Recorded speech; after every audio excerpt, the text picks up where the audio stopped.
Oh, I forgot to turn on my damn thing. Hold on. Okay. I forgot to scratch my balls. What?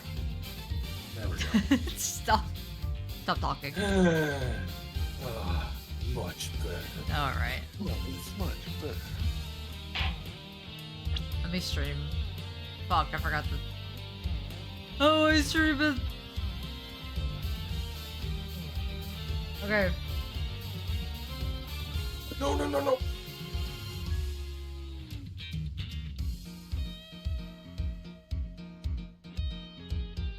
Oh my god, I forgot to put the fucking... Hold on, I gotta post it. I just realized I forgot to announce that I'm streaming.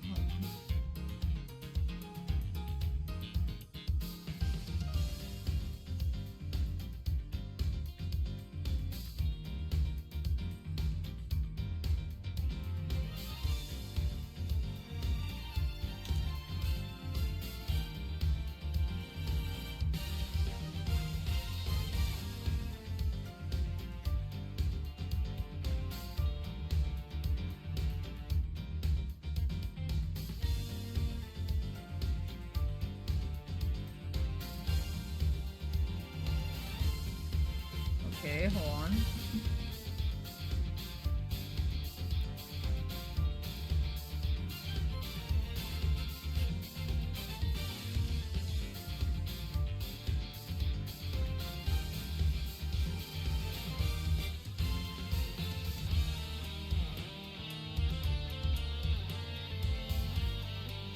Okay.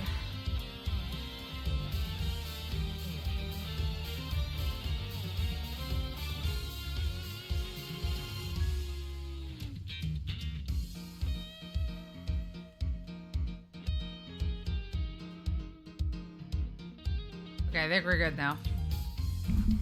Okay. Oh, I'm gonna turn the light actually. I just realized it's dark. Yeah, it's kind of dark. Oh, gee, it's kind of dark. Little Did you dog bring can a light? kill. No. No. Ugh.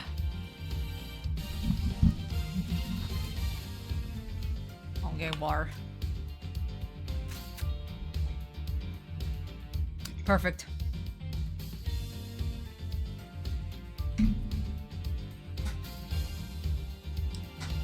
Ugh. I think. Oh god, my battery's dying on my phone. Ugh.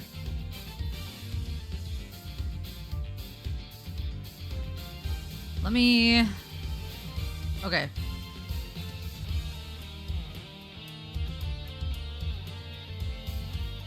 Okay, test. Testing. Make this louder. Nick, say something. Testicles. Okay, Mark, say something. Banana. Okay. He's got Donkey Kong in the brain, I'm sorry. Alright. We're on an airplane, guys. What misadventures Go await you. us? No, you.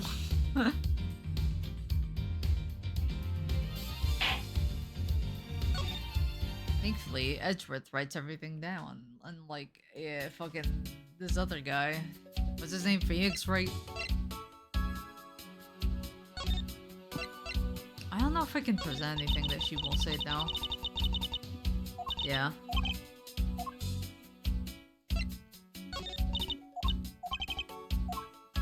Her hair bothers me. Something wrong. How's it become that polygonal? If these footprints do in fact belong to the culprit, then I would say it was very careless to leave them. If I was a killer, I swear that as a professional killer, I'd never leave footprints behind. What the fuck does that mean, lady? That's all I mean, well she and wouldn't good, leave evidence behind. She's like, I'm smarter than that. but I'm afraid it's of little use in our pursuit of the killer. I feel like I'm still missing a link or two. Did I look at everything already? Let me check. Well, Examine the body again. I thought I did. Oh, poor So if Byakuya. Edgeworth says that specific line, it means you missed something. If he says I won't rest until I've inspected every nook and cranny, like that means that you missed something.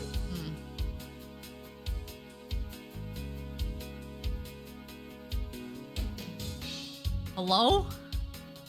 It won't let What? me go up. Then there's nothing up there. What do you mean? If you find a contradiction, you could also deduce it and use something that contradicts whatever it I is have you're to. pointing at. Let me look at the evidence again. Picked up off the floor in front of the elevator, there's but a passport inside. Details meals, movies, and other services inside. Down the victim's pocket, souvenir picture. Oh, wait.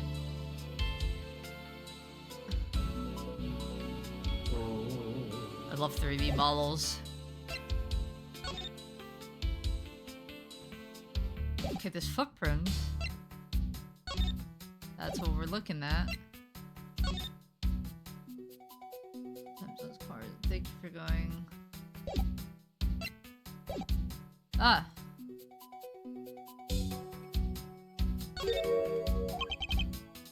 I just try to remember. It's the picture. Let me take a look at the picture. Roda looks like he does not want to be there. I think you said that the last time. I know, but he just... It's just his face. So what's this aura behind him with that giant statue? Oh, this fucking Wario.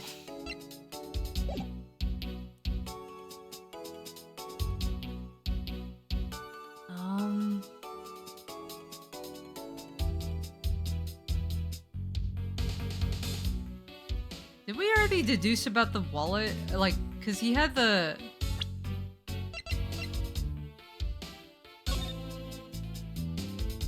Hold on. Yeah, we already checked.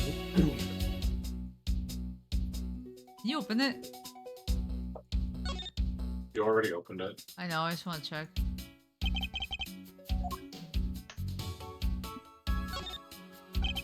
There's no money whatsoever inside this travel wallet.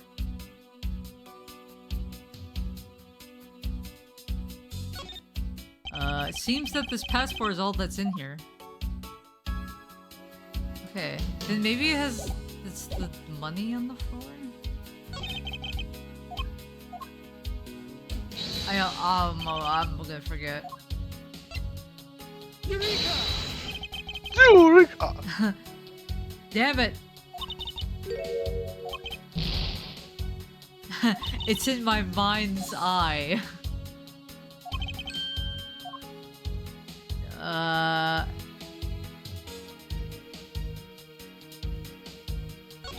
Oh fuck. Something's missing from this picture. If I could put my finger on it.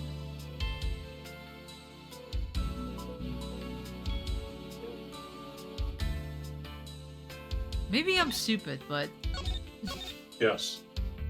you don't have to, you don't have to agree with me.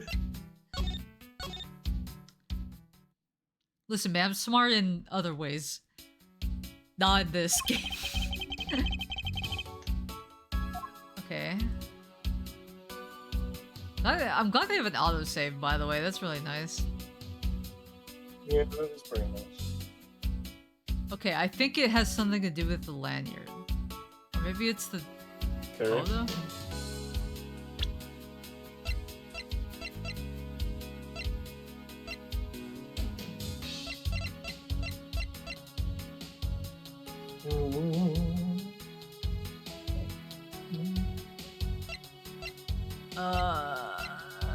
Maybe it's the...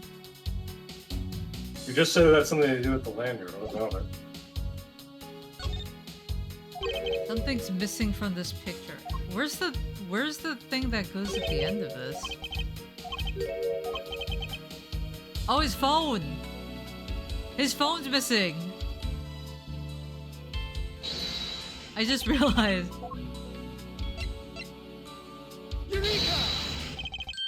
Mr. Hicks' machine is nowhere to be found, so his phone? His machine. Ahem. His cell phone, Miss Tenero.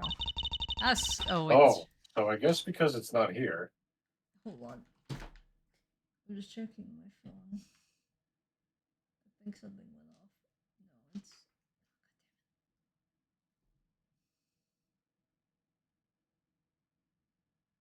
Okay. Thought somebody texted me. Yes, I think we can safely deduce that the killer took it. The victim supposedly had one, but it's gone missing. Did the killer take it? Yeah. Yay! Oh, thank God.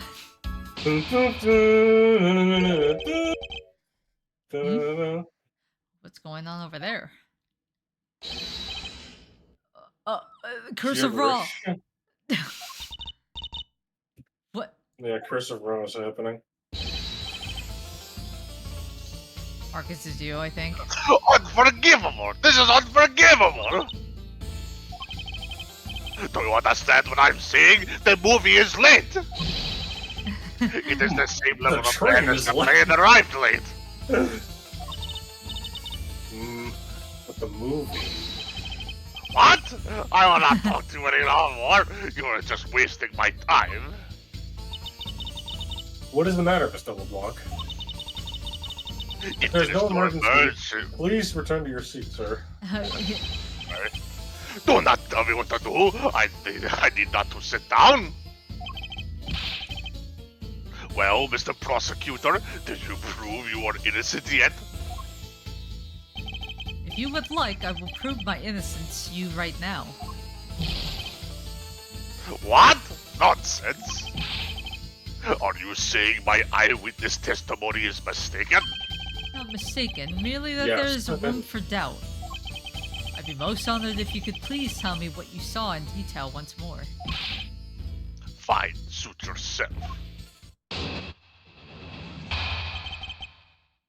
What I saw. I am certain I saw Mr. Hicks enter that elevator. It was when the needles on my pocket watch pointed to the 6 and the 12. The body was discovered 15 minutes after that in the lounge, yes? Then you are the only person in the lounge at that time. Must be the criminal. Okay, bro, you make no sense. Mr. LeBlanc's conclusion seemed to make logical sense. After all, the only person in the lounge at the supposed time of the murder was me. So, my eyewitness testimony. You think you can destroy it? Then let it come. Then let me see. Hurry, do I look like a man who is having the time to wait for you? Do I look like a waiter? Why is he so irritated? I'm the one accused of murder here. Anyway, I must find a way to discredit Mr. LeBlanc's account somehow, and fast. Yeah. Okay, so... Okay, let's press him. Hold it! Mr. LeBlanc, were you able to get a good look at the inside of the elevator at the time? Of course I saw what was inside. And you are sure that the victim was in the elevator alone? Yes, the only person inside was that Mr. Hicks man. This last outburst is a bit too important to let go.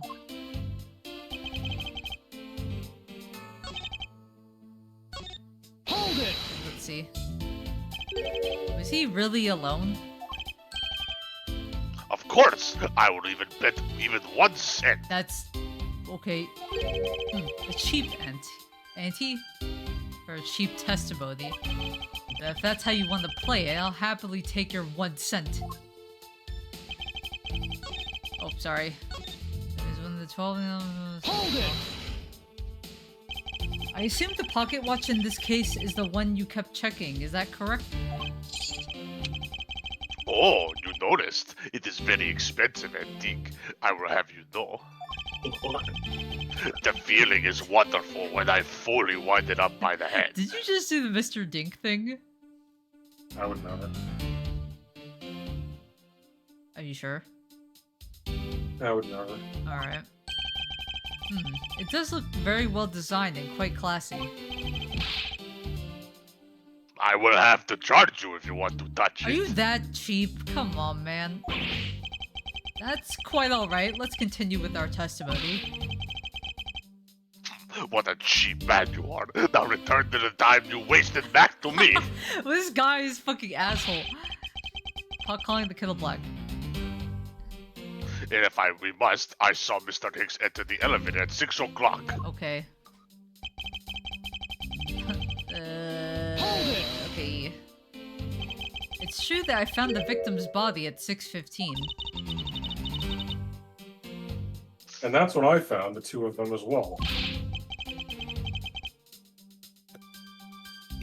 You see, it all matches my testimony. Hold it! That is the most mistaken way of thinking I ever heard of. No, your silly opinion is what is mistaken. Please calm down, the both of you. In a sense, you are both mistaken. Well, if that isn't the pot calling the kettle black, Hey, I isn't just that what said you that. just said? Well, we're so aligned. It's like we're married already. Wow, you get. Then I don't Huh? know what is. Wait, what? What was that? No, I didn't say anything. You must be hearing things. No? I spy a little hole in his words. As you wish, Mr. LeBlanc, I will now show you proof of my innocence. Okay, let's see. I feel like it might have something to do with the time. Let's see. Where's my fucking evidence?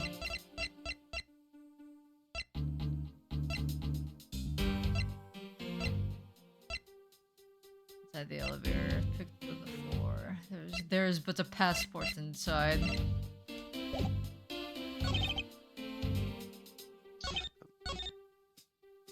Hold on. I think he said something here that caught my attention. Stop doing your animation. Cut that out. Cut it out. Hold it! Initiate the victim.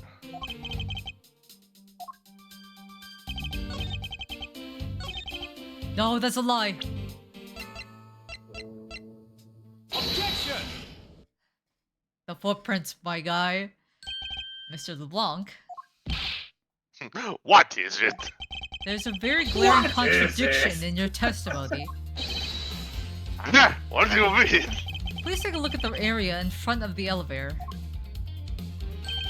There at the spilled grape juice. Yes, and will you admit you also spilled it with blood? What? No, it spilled itself during the turbulence. But the interesting thing here is that the set of grape juice footprints. Footprints? Yes, the ones that lead from within the elevator out into the lounge itself. Is evidence that proves that someone other than Mr. Hicks exited the elevator alive. Ah! There must have been another person in the elevator with Mr. Hicks. Now then, I've done playing games. Why don't you tell us the truth? Enough of these games. Gibberish. Hieroglyphics. Yep. The curse of law.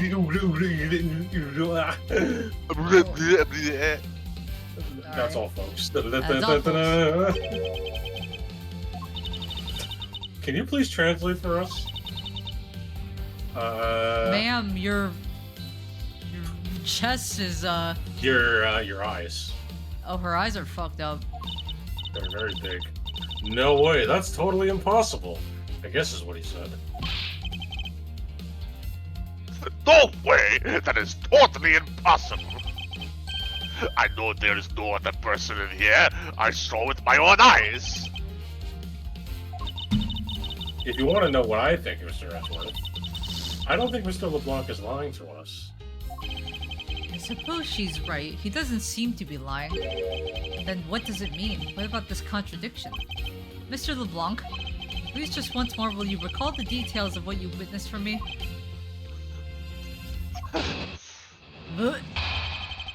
Part 2. I was very upset when Mr. Hicks passed by my seat.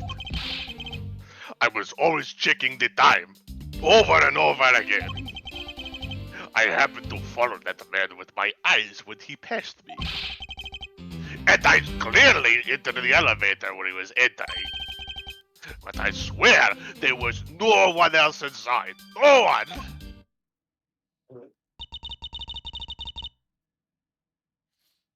Mr. LeBlanc, if you would please calm down. What? How dare you have an issue with my eyewitness testimony? No, not at all. Please forget I said anything. Yet again, he doesn't appear to be lying. But I can't let this testimony stand as the truth. Go off, King.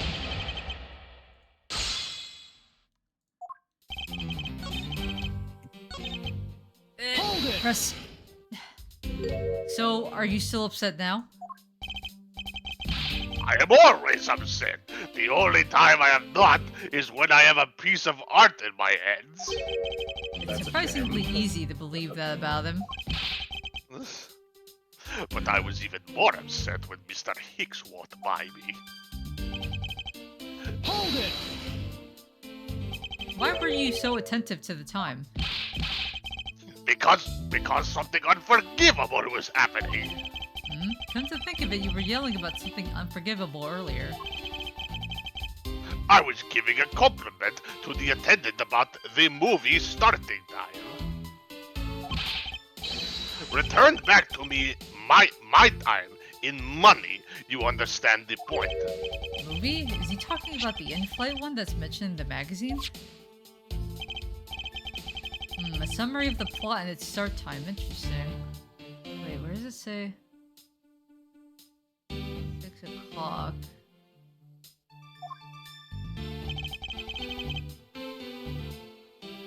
They were supposed to show License to Love, Laugh, Maim, and Murder. I could not see that movie in my country. You can only see it on international flights. I looked forward greatly to that movie.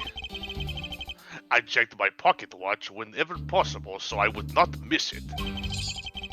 I even set my pocket watch to the destination time when I came on board.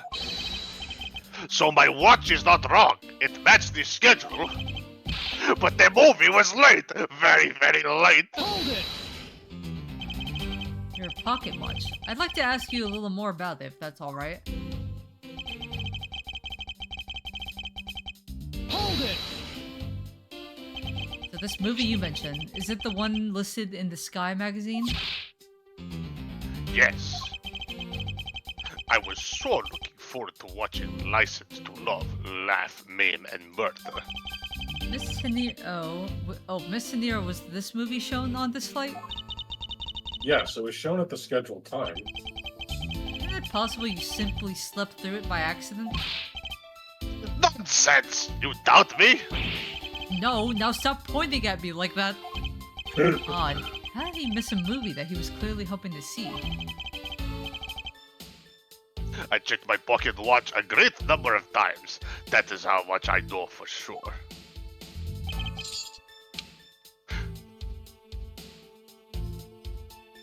Maybe his pocket watch was set to a different time.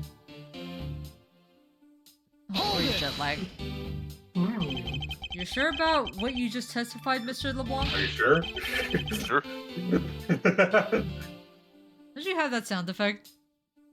Unfortunately, not. Yes, of course. I'm a very Yeah. busy man. I am immediately busy when I land. I have many places to go, and no time to waste adjusting my pocket watch. I see. That was a very valuable statement you just made. I have to reread it. Hold on.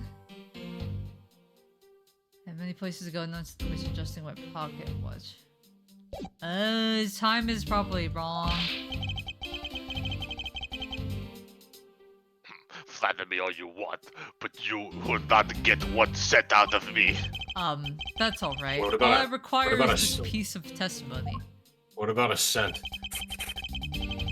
Stop. Hold it! Sniff. Since you only happened to see him, it's possible that you missed something in the glance. Even if it only happened, I did not miss a thing. How can you be so sure? Just because. It's not very I reliable. would appreciate it if you didn't take my life so lightly with a simple just because. Well, I was only making a joke. What a piece of shit. Wasn't funny. Didn't laugh.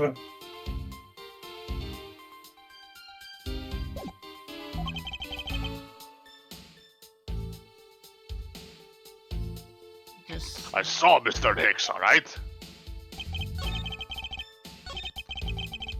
Hold it! is it possible that someone was hiding inside?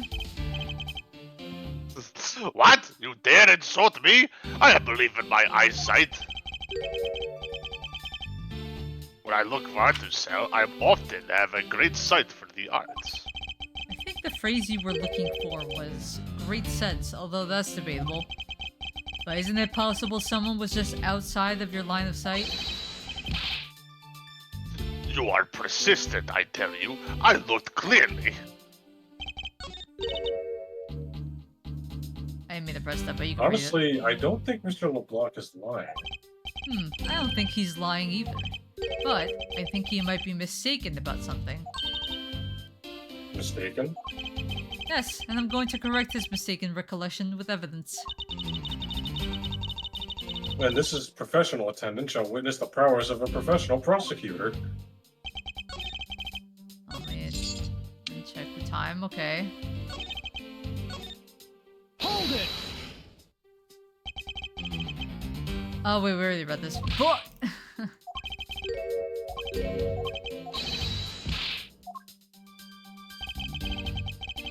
Hold it! why do you insist that you were absolutely not mistaken? Because when I say I'm not wrong, I'm not wrong. Mr. LeBlanc, if I may, I think beyond misconceptions and mistakes lies the truth. Funny, that suspiciously mirrors something I told her only a little while ago. I honestly don't think Mr. LeBlanc at all. Oh, we already read that.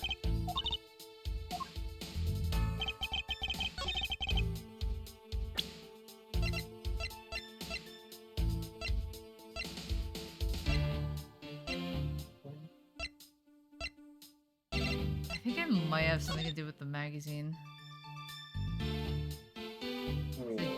Because I think it has to do with the time, but I don't...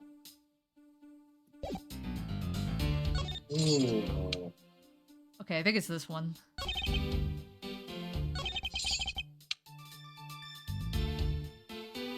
you notice that when I board the plane? Objection! Okay, cool. I was like, is it this one? I was pretty sure. Mr. LeBlanc, you said this just now in your testimony.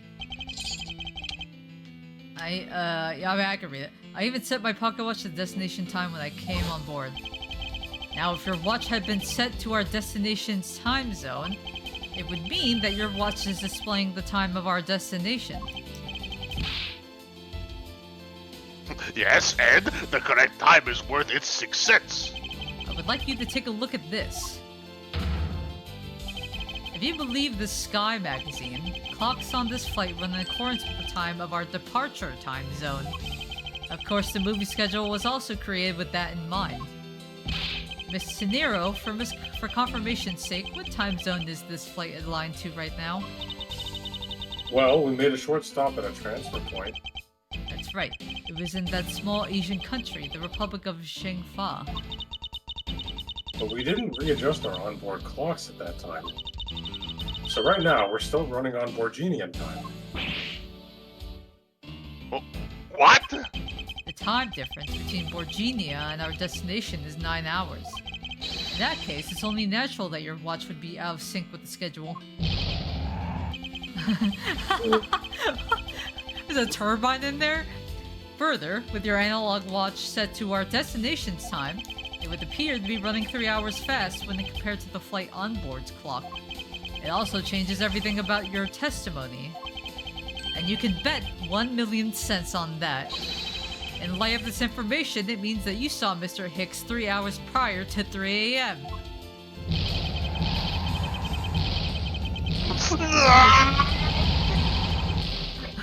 My 1,000,000 cents! My 1,000,000 cents. This should clear up all of the remaining accusations. So this basically widens the time frame for the time of death, right?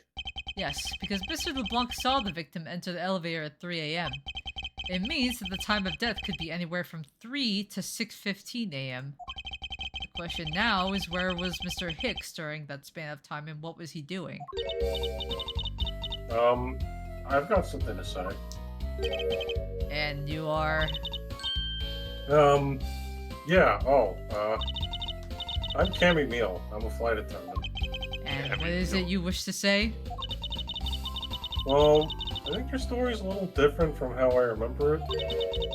What do you mean, Cammy? I saw Mr. Hicks sitting in his seat at 5 a.m. What? How can you be so sure of the time? Oh, that's right. He pushed his call button while we were parked at the transfer point. At 4 a.m. to 5 a.m. we asked that you... The stop we made for refueling and cargo transfer at Sheng Fa, correct? Yes, you can remain on board at that time. Thank you for your cooperation. Yes. Yes, it was from 4 to 5 a.m. according to our clocks. And during that time, did any of the passengers leave, or did any new ones board this flight? No. Not a single person got off or on in Zhengfa. What about the flight crew? The few who were handling the cargo transfer might have temporarily gotten on or off. But eventually everyone, including Cammy and myself, came back on the plane. Basically, I can assume that no one left or got on since our initial takeoff. Interesting. Should keep that in mind.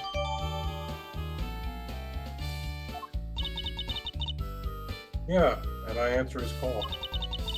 I can tell you Mr. Ackby Hicks was there in a seat when we took off again at 5 a.m. Alright then, that puts the time of the murder between 5 and 6:15 a.m. Okay. Now, what time did you come down to the lounge, Mr. Edgeworth? I remember coming down here almost as soon as we left the Republic of Sheng Fa. You were here the whole time from 5, yes? Now, Then you are the only one who could be the killer. Mr. Edgeworth, were you really here in this lounge the entire time from 5 a.m. onwards? unfortunately, yes. But then, how do we explain the footprints?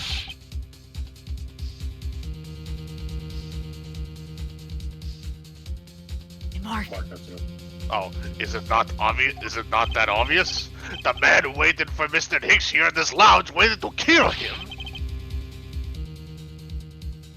And then he put the corpse into the elevator. Killed him. That Killed is him when and the killed turbulence him. happened. My eyewitness testimony may have been mistaken. But what time I saw Mr. Hicks enter the elevator to the second floor does not matter. Because the entire incident concluded here in this lounge. Anything happened in this lounge? Is that what you really believe, Mr. LeBlanc? What? Do you have another idea? I simply feel that there is something out of place in the scenario you presented. Is there something that can tie this crime to a location other than this lounge?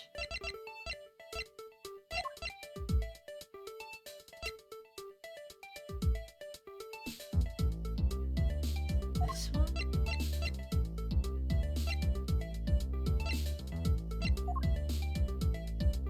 Take that! Damn it! Mark, I don't need to hear your wild desperation stories. Grasping for the weeds, I think is how you say it, yes? I didn't mean to pull that piece out. It was a simple slip of the hand, I assure you. I didn't mean to pull out my piece. Take that! Oh, I think it's this one. Sorry. These footprints. In which direction do you think these are headed? That would be the in-flight shop. Correct. They are headed in the direction of the shop.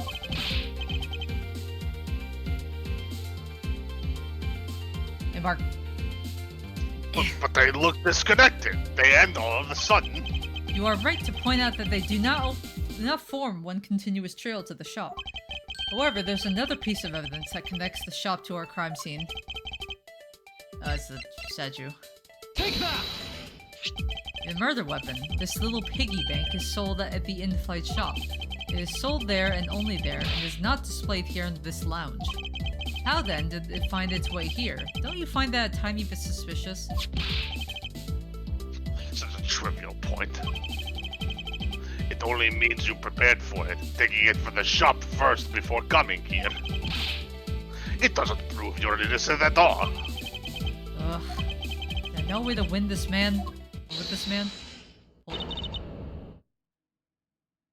If I may,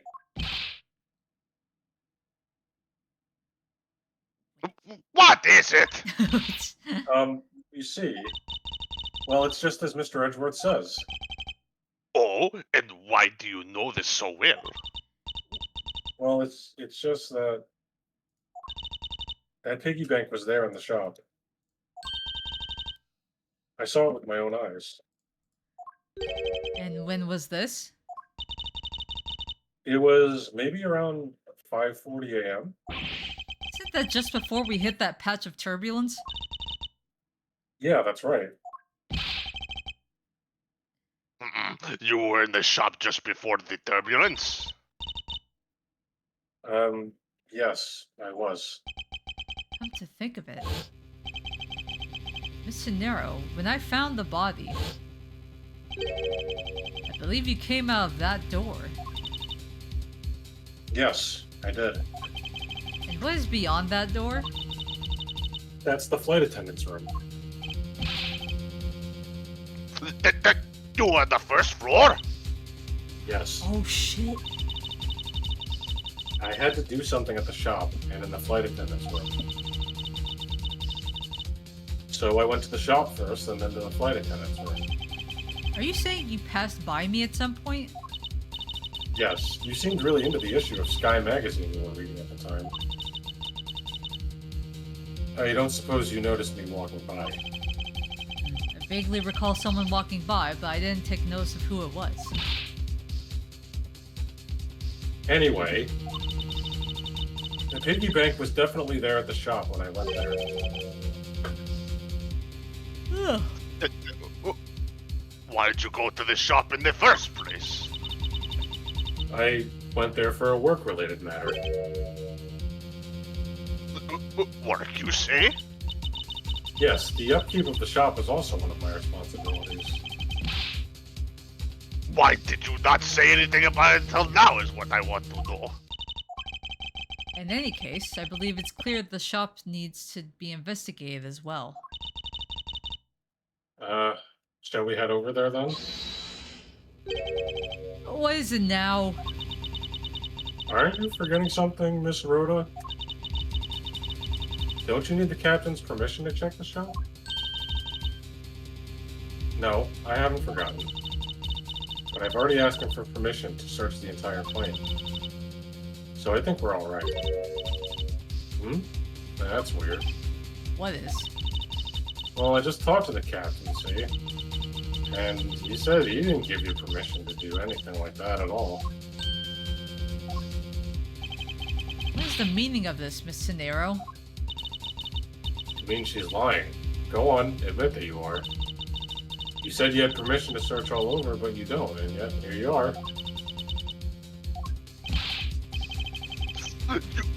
Flight attendant, what are you trying to do? Board the ship over us? Captain's calling for you, Miss Rhoda. Oh, but don't worry. I already got permission to search the shop from the captain. See, unlike you, I do things the right way. Miss Cinero, why would you do such a thing? Please excuse What me. is going on? Looks like I get to be in charge now. Please go back to your seat, Mr. LeBlanc. Now then, Mr. Edgeworth. If you follow me, I'll be your guide from now on. Something about Miss Cinero that has piqued my curiosity. But right now, investigating the in-flight shop is my top priority. She's falling asleep. Okay. Mark gets you, by the way. Oh, I'm really mad. You better hurry and bring me some evidence. You could just wait a little longer while we look into the shop. What? Don't number the birds before they are born. What? Don't That means number- I don't count your chickens before they hatch, I guess. What? I have no idea what he's trying to say. Don't count your biscuits before they hatch. Don't Yeah. count your chickens before they hatch, perhaps? All I ask That's what I- of you is your patience and cooperation. Miss Beale, about investigating the in-flight shop. You're of no use to me asleep. Wake up! Huh? Well, what's up? I need you to come with me so I can search the shop. All I have without me. I'll catch up with you later. How has this woman not been fired yet?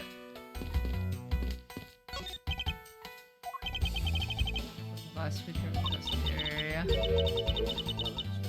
Hmm? Did you say something? I said that there's glass here and to be careful. But why?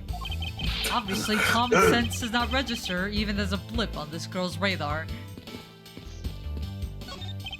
These counter windows offer a glimpse of the sky, but these clouds tell me nothing. These silly police. Should be hurrying to the shop and investigating. Something written on the pedestal. Here lies Ugo Hughes. I don't think that's what they meant to write. You go, Hughes. I checked this area, but never hurts to take another look.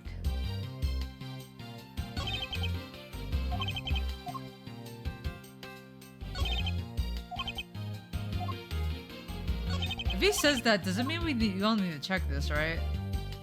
Correct. Okay. Oops, I made the press fucking Z. Glasses and candles still in disarray. Seeing this reminds me of the ferocity of the last patch. Yeah, you do that. Alright. First floor in-flight shop. So this is the in-flight shop. Quite a mess in here. You think? Yeah, I guess I'll have to clean things up then. Hold on, you can't clean up a potential crime scene. Oh, thank goodness. I hate cleaning so much. Must have rushed things here and must remain cool, calm, and collected. Because this piggy bank was left at the crime scene. There's a very good chance that the killer had paid this place a visit. Yeah! Alright, let's take a look. Ugly ass luggage. What are these? Oh, those are our company's completely original line of suitcases. They're practically flying out the door. That's how popular they are. You should buy one and see how you like it. You won't regret it. Perhaps that's how things work on this flight, but in the real world, you try, then you buy. No way. But either way, it doesn't really matter. True. Either way, why would anyone buy a suitcase after they board the plane? Anyway, see that? Just look at all the Captain Ugo heads painted on their pretty cute company mascot, isn't it? They're painted on with a lot of care. Doesn't he look like he's about to jump out at you? It is certainly making something jump inside my stomach. I guess there's no fooling your refined tastes. You look like you really wanted to get one. And I thought I was gonna finally make my first sale, but you saw right through it. Glad that's done, though. Never make me try to give you a sales pitch ever again, okay? I never showed any interest to begin with. It really is pretty horrible, isn't it? You want to know something? This suitcase was designed by Miss Rhoda. Scenario designed this? Yeah, there's a company-wide contest. Well, it does have a very sharp design sense. Sharp? Like stinky sharp cheddar, maybe. Stinky. I really have no idea why the bigwigs decided to go with it. It's so bleh. Scenario designed this, did she? It's definitely not what I would have expected. Oh! Hey, You okay? I'm fine. Please watch yourself, Miss Meal. I think a suitcase really roll around has got to be safety violation. Plane shaking causes it to roll. Inflated suitcase displays can be hazardous. Here, I'll put it back.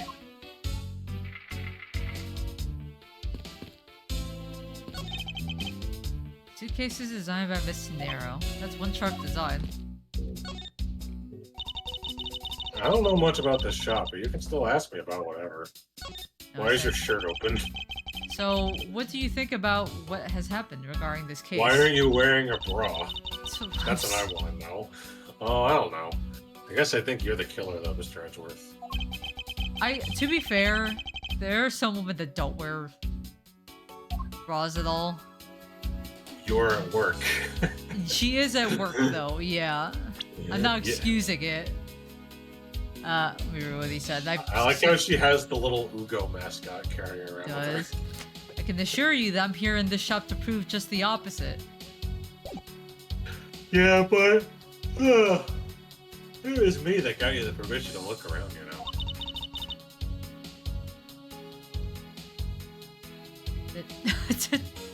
Nick, So don't forget that, okay? how am I supposed to thank you properly if you insist on falling asleep? Slap her awake. Well, you know, would really show her your thanks. See that item on sale over there? Sorry, but you're going to have to make do with my words of appreciation. Fucking face. Not have a care in the world. I love her. Beautiful flowers in a beautiful arrangement. I feel cleansed just by looking at them. Well, you're kind of stepping on a few of them, so you know, Mr. Edgeworth. Oh, excuse me. Inside this display case is a row of lifesavers and life vests for sale. We sell a lot of those if there's some kind of accident or something. You sell them? That's illegal. Wait, that's illegal. illegal. But some people buy them even when there's nothing going on. Not a Mr. Edgeworth, care to buy one? I sense that the shop is one shopper away from being sued. Yes. I was literally thinking that. Oh yeah.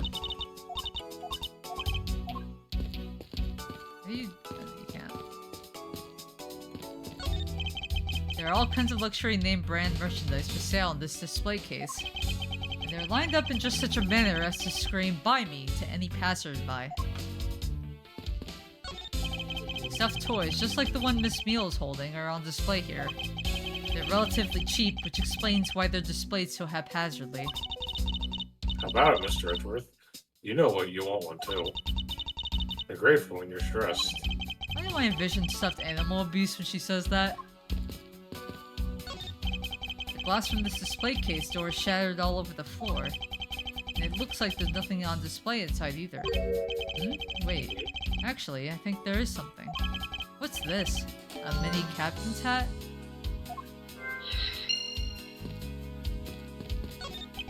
There's a wide selection of souvenirs for sale in these display cases. You know what I'd suggest? Sorry, but I have no intention of buying souvenirs on this trip. Okay, then how about you buy something for me, then, as a present? I can't think of a single reason why I'd want to buy you Oh, anything. jeez. But I've had my eye on that pendant for such a long time. Holy shit, dude, you just roasted her. Start paying some attention to me when I ask you something, and then we'll talk. Holy shit. I'd like Phoenix. I've never Wasted. not afraid to fucking grill somebody. That's why I like Edgeworth a lot, because he's like, fuck you, I'm just gonna insult you in your face. How about you do your job first, then we'll talk about it. Literally. I think that's... Did you examine the glass in the ground, or no? I think I did. Oh, let me try again. What do you think she smells like? Why do you care? Because her name is a pun on chamomile. Oh, because chamomile helps you sleep. Is that Yeah. why she's always sleepy? Yeah. Oh, Yeah, yep. you idiot. Oh. That's stupid. Yeah, stupid. Oh, it's just, I did just get that though. Can I present it?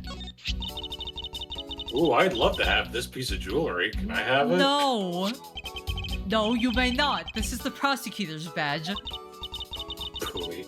Why'd you show it to me? I wanted to prove to you that I'm really a prosecutor. And that it's not possible for a prosecutor like me to commit such a crime as... And she fell asleep. I see that I'm just wasting my time with Cousin Hare here. It's supposed to be like Cousin It from the Addams Family. I think so. So what's that? Are you gonna give it to me? Oh, but I'm not supposed to accept any presents. Unless they're really worth something. Maybe... Oh, Miss Rhoda said that this piggy bank was in the shop, right? Don't you find her a tiny bit suspicious? I don't think I can say either way yet. There's not enough evidence to convince me that she was lying about anything back there. Are you sure about that? Sure. Are you sure?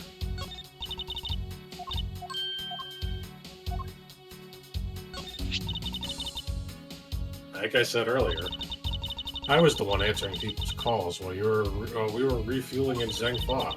Mr. Hicks was in his seat at the time. What time was that again? Called around 5 a.m. You were at your seat around then too, you know. I do recall people calling for service at around that time. Even if this turned out to be a waste of time, I must stand firm. Just know that there's a vital clue or two awaiting me here in this shop.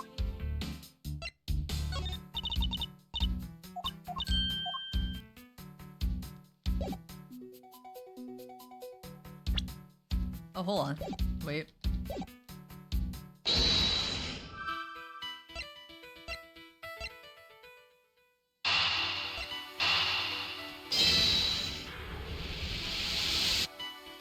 Yeah.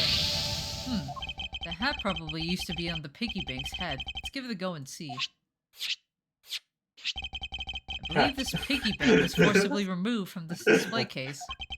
Does this mean that the killer... Enter this just like, and now he has a hat. Did the A hat. Does this mean the killer broke the glass to get at it? Really?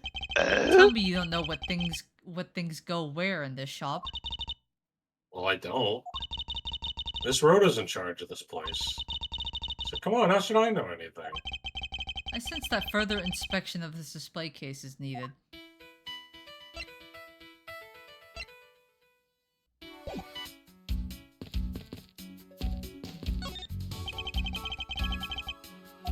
Okay, let's see.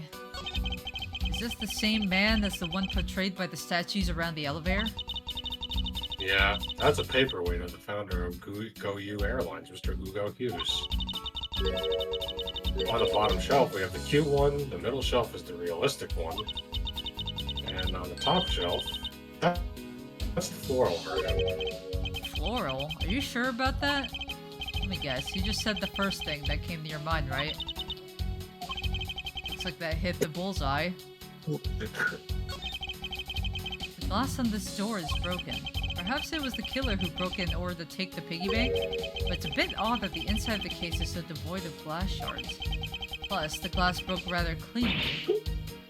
Ah! What is it? I touched the glass and it cut my finger. Didn't he just say... It hurts, Mr. Edgeworth, it hurts. Oh my god. Please Please tell me tell. you can deal with such a minor cut on your own. Please kiss it. Can you kiss it and make it better? GoU Airlines related books line the shelf. The history of GoU Airlines, the future of GoU Airlines, the 7 wonders of GoU, fight on GoU Airlines. Working name, Yugo Airlines, You Heart. The titles make it very clear that they won't be making the top sellers list anytime soon.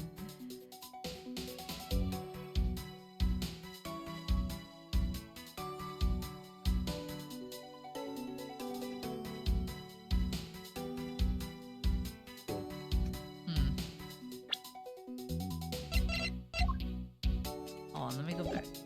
Did I check everything? Ah. For security, there's a lock on this display case. Miss Meal, if I may ask you about this lock. The one who's in charge of the shop is Miss Rhoda, so She's got the keys to all the display cases. I see. Oh, I bet you want to buy something. You want me to go get the key from her? No, that's alright. God, she really wants me to buy something. Cheap ass. Let me check my net thing.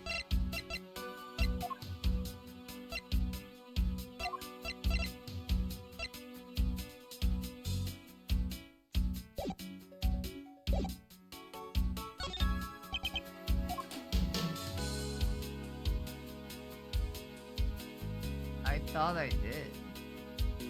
It doesn't Yeah. necessarily mean you didn't examine everything. It just means Oh, you there's have to still deduce. something you have to figure. Yeah.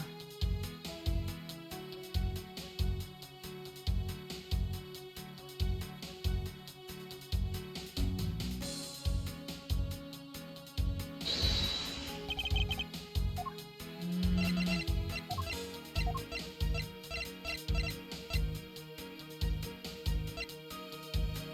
Found a victim's pocket.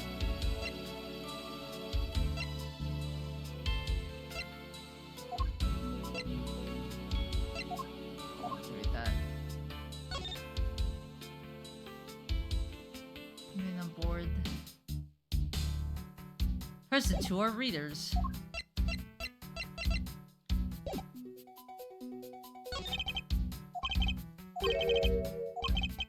I think. Oh my god. I wanna check something.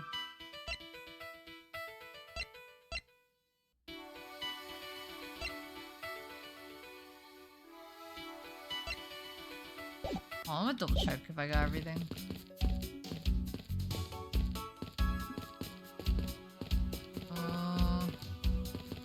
Yeah. Okay, so it definitely has to be something here. Okay.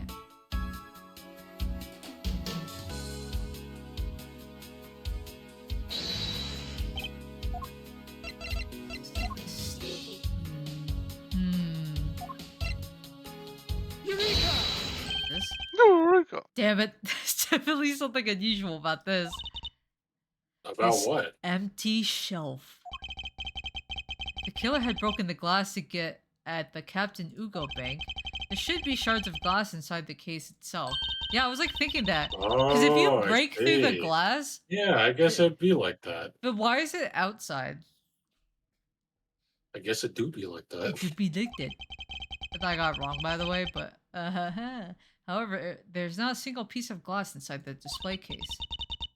Nope. No, there isn't. Which means that the glass was broken from the inside out. The piggy bank must have fallen over from the turbulence and right through the glass. Yeah, that's for sure. There's so much glass all over the floor. I'm willing to bet that this hat was knocked off its head at that time too. Yeah?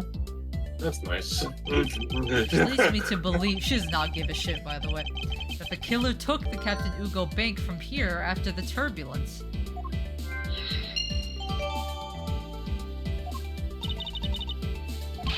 Take your power naps on your own time, Miss Meal, and listen to when I'm talking. Huh? But the murder occurred before the turbulence. Which rules this piggy bank out as the murder weapon. So you mean the bank's not the new murder weapon? It's a fake? Yes, at this point, that is a very real possibility. But then what if the killer went to take Captain Ugo? They broke the glass by accident. The display case is locked, so that's highly unlikely. Yeah, but there's one person who could have. Oh, and who would that be? Miss Rhoda, of course. I mean, she's the one in charge of this place, so she has the keys to everything. Miss Rhoda Tenero, huh? Hmm.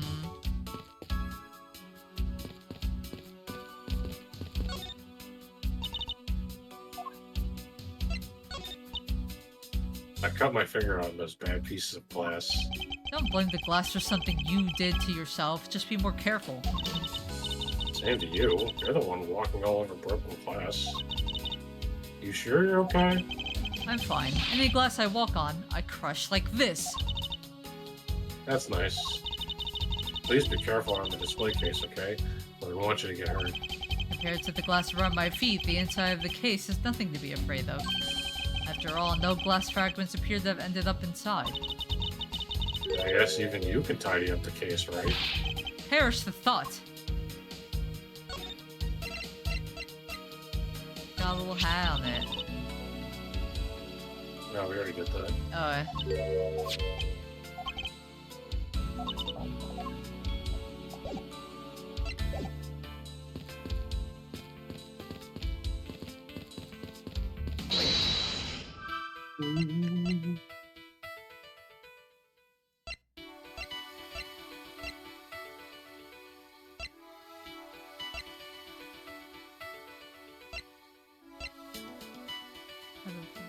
Scissors. Hold on.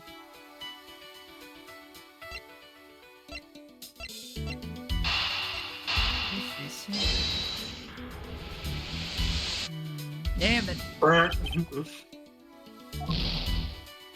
It blew up on my face.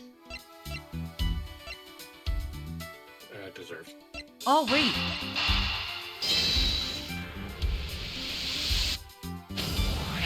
There we go. There's definitely something wrong here. Hmm? What's with the sun yelling? Tell me, Miss Meal, don't you think there's something strange about these suitcases? Oh, well, sure. They totally was strange, like the color and the such. That's not what I'm talking about. Now pay attention. Ah, you're scaring me, Mr. Hedgeworth. Sorry. These suitcases are lined up a bit too prim and proper. Yeah, they look a bit uptight, don't they? And I guess they take after their creator. Again, that's not what I meant, Miss Meal. Don't you find it unusual that these cases are the only thing undisturbed by the turbulence? Never mind, I'd sooner find an answer by inspecting these suitcases myself. Upon closer inspection, they really are quite hideous. Damn. I wonder how Miss Rhoda would have reacted if she'd heard what you just said. What's wrong? She makes a good point. It would be wise of me to watch what I say out loud. What's this? I've spotted something that's not quite right. What is so unusual about this suitcase? Take that! This is what's so odd. Damn it! I don't think it's that strange at all. Well, maybe not to that extent. This thing is this one then, right? There's something very peculiar about these wheels. Huh? As in? As in, there's no stoppers in place of these. Without stoppers, one would think that the turbulence would have sent it flying. And? And so, it is very likely that the suitcase was placed here after we hit that turbulence. I'm sorry. Let's take a closer look at it, shall we?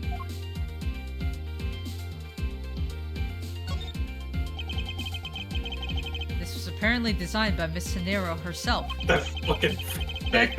Yeah, I was like, what the fuck is that thing on Why there? does it look like the fucking hamster meme? I think it's a lemur. The design has a certain je ne sais quoi about it. Yes, Wow, perhaps you actually there's... pronounced that right. Yeah, because it's a...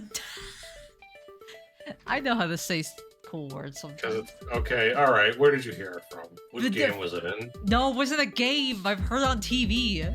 Oh, okay. You know, like a lot of cartoons would say it sometimes. Yeah, I know it is a lemur, but it literally looks like the hamster meme. It does look like a hamster. No, the fucking hamster meme Yeah, specifically. the angle of the face does seem the same. Perhaps that is the best way to put it. Oh, maybe they chose a lemur because you have to move it. Did the move it. But what if you can't move it anymore? What the fuck? What the fuck? $1,200? Jesus. Not exactly priced by someone with a conscience, I'd say.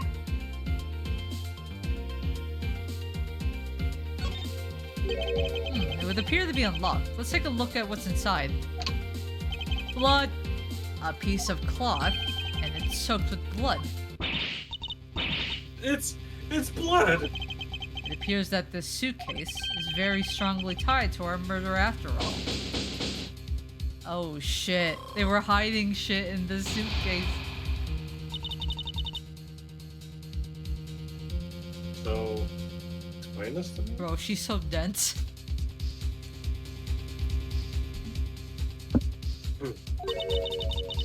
What does this suitcase have to do with the murder?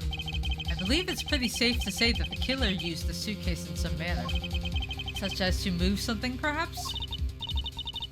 But aren't you just talking about the cloth then? That alone is too small. A larger item would be needed to move what I'm thinking of.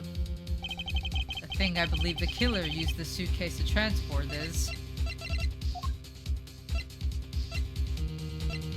This piece of paper. It was this piece of paper.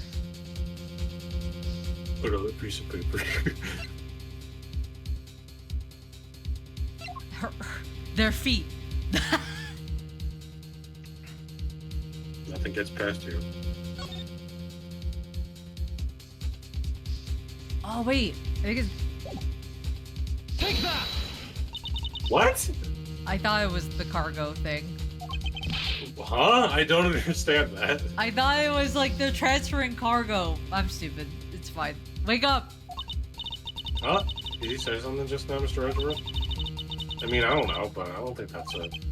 Oh, this? No, I was just seeing if you were awake. My real explanation begins now.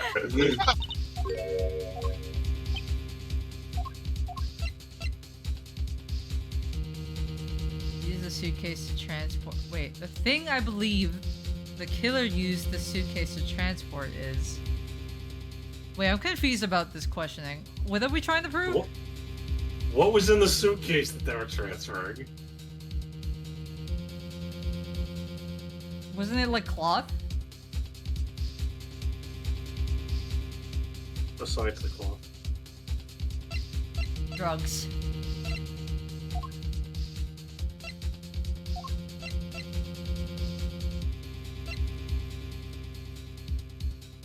Oh wait, Take that! this? Damn it. I think I'm just confused about the question.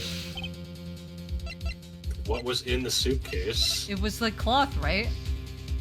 besides the cloth? I didn't get to see it, I just saw the cloth. That's what you're trying to figure out. Edgeworth was like there was something else that was transferred in the suitcase. So what was it? I wish I could see the suitcase again. It's not important. Like I mean it's not that hard to figure out. You already have the evidence for it. Is it the wine?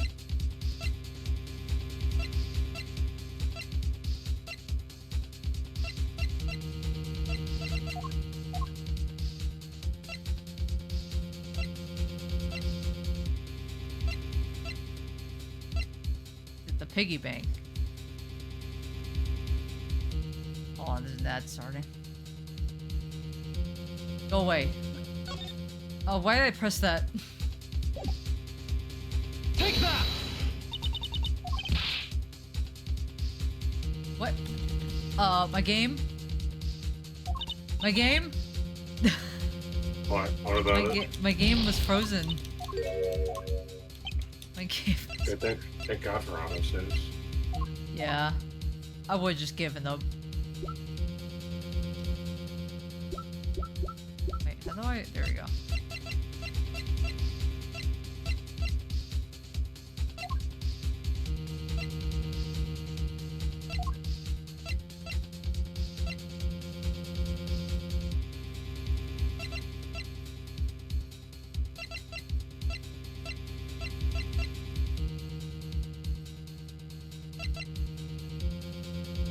Oh wait. Take that! Stupid. I'm so dumb. Finally. Shut up! I was thinking about it. The wording was weird, that's why I was confused. Something that would fit inside it. Can a body fit in a suitcase? If it's big enough, yeah. Jesus, I was like... Is there a suitcase big enough for a body? Yeah. If Ugh. it's big enough. That's just something a killer would say. Yeah, you're right. Oh. Wait, I mean, shit! Wait, no! Hello, police. Something that would fit inside a suitcase that is also covered in blood. Sounds like a dead body, doesn't it? Is fucking lemur on the image? No one would dare look inside the lemur suitcase. The Zumbafu. The suitcase.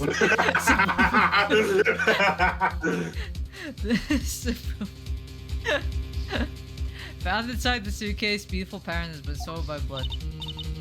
But... In light of this, I'd say that Mr. Hicks was moving the elevator from someplace else, which means that the murder was committed in an entirely different location. So you're saying that after moving the body into the elevator, the killer brought the suitcase in here and just left it? Exactly. What is it? Nothing. It's just that... I was thinking about Miss Rhoda said coming here for something. Excuse me, Mr. Upworth.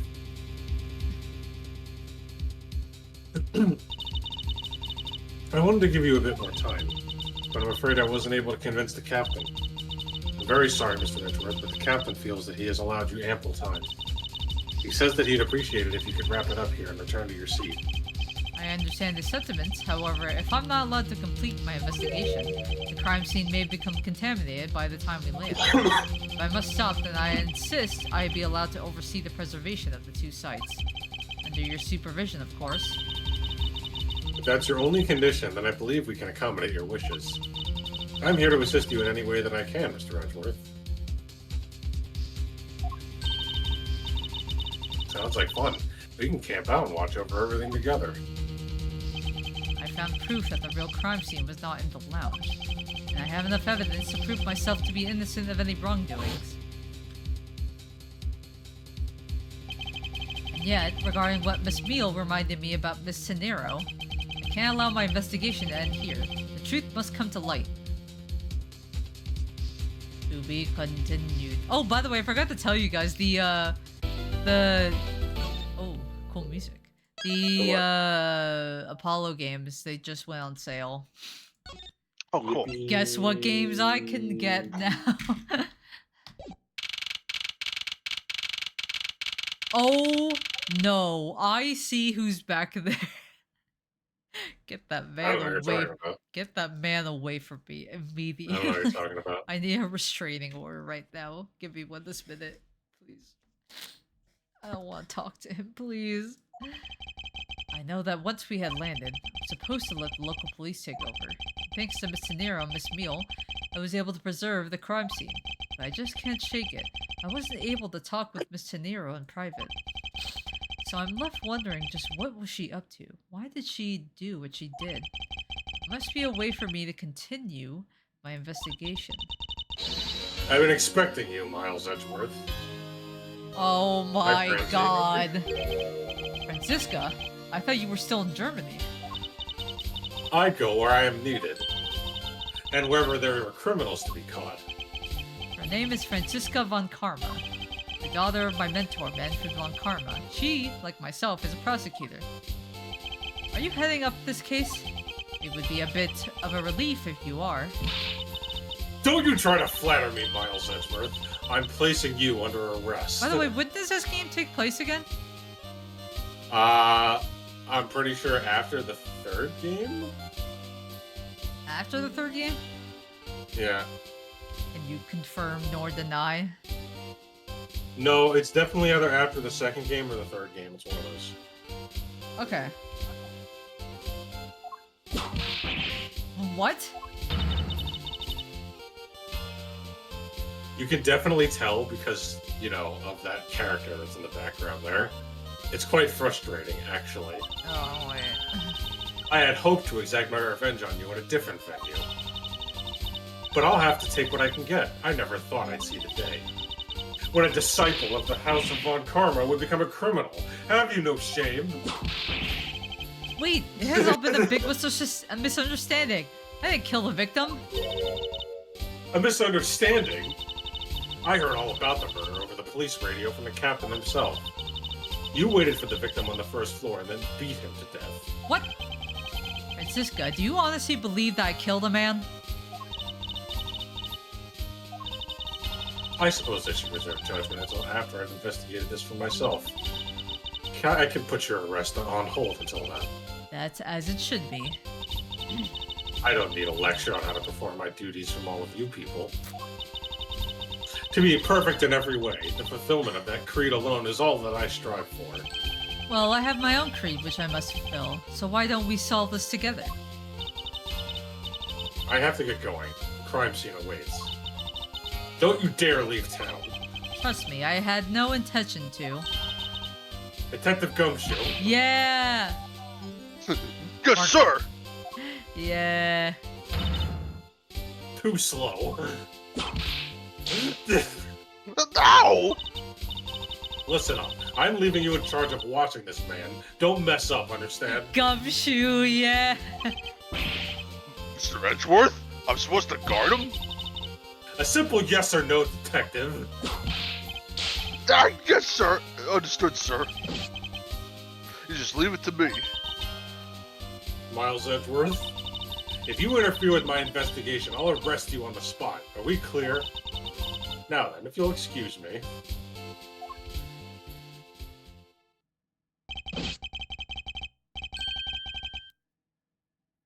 Good to see you again, Mr. Edgeworth, sir. Boy, am I glad to see you're okay. Thank you, Be right detective. back. Okay. I believe in you, sir. You can lead on me. I'll get you through this. I have to admit, I'm a bit curious as to what Francisca's up to. Maybe I should ask the good detective. Very well, in that case, I have a few questions for you.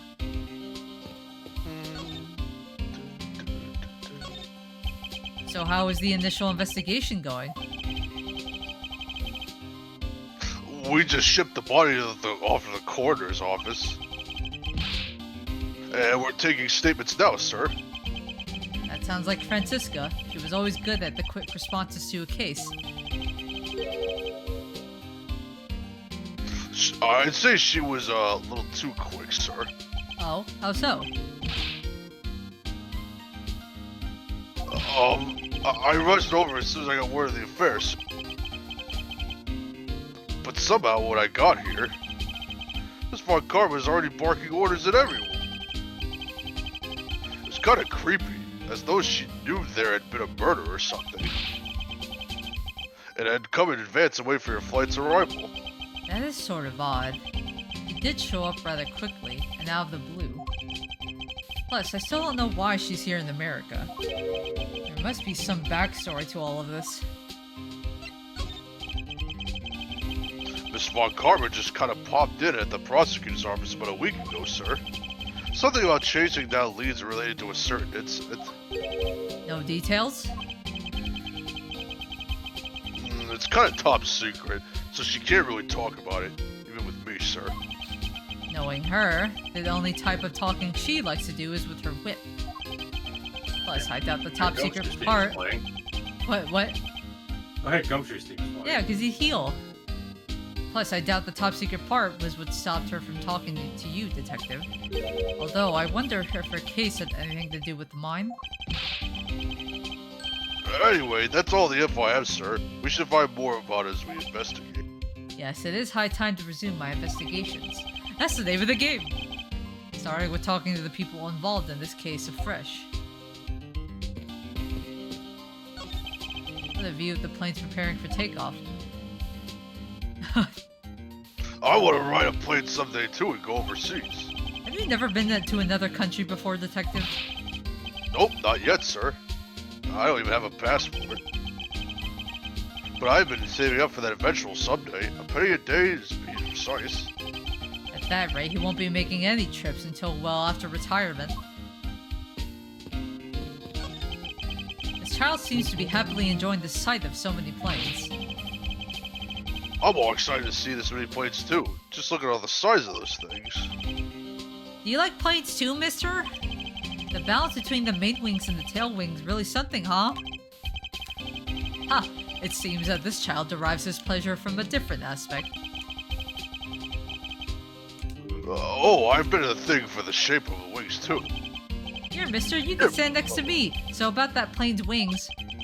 Thank you, detective, for leaving me out of this conversation. behind. I think I've seen this man somewhere before. Nom nom nom. It's Soviet Russia. World flags, lunchboxes, eat you. Oh my fucking... Wow. Wow, that sure is an outdated meme if I ever saw one. Yeah. Oh, I'm kind of cringing right now. Ugh. Mr. Edgeworth, we gotta get him some water. Found it. Lol. Ooh, I feel like a wave of crazy powers coming on. It's over 9,000 lols. Oh my god. This man is... That hurt to read. That... I'm glad you're reading it.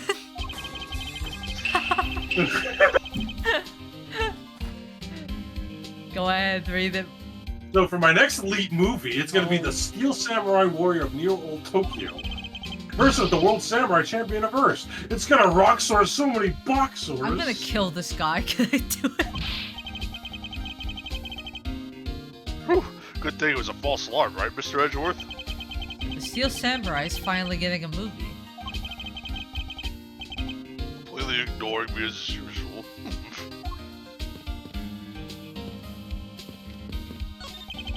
This man was in first class with me. He was quite shaken up by the whole affair.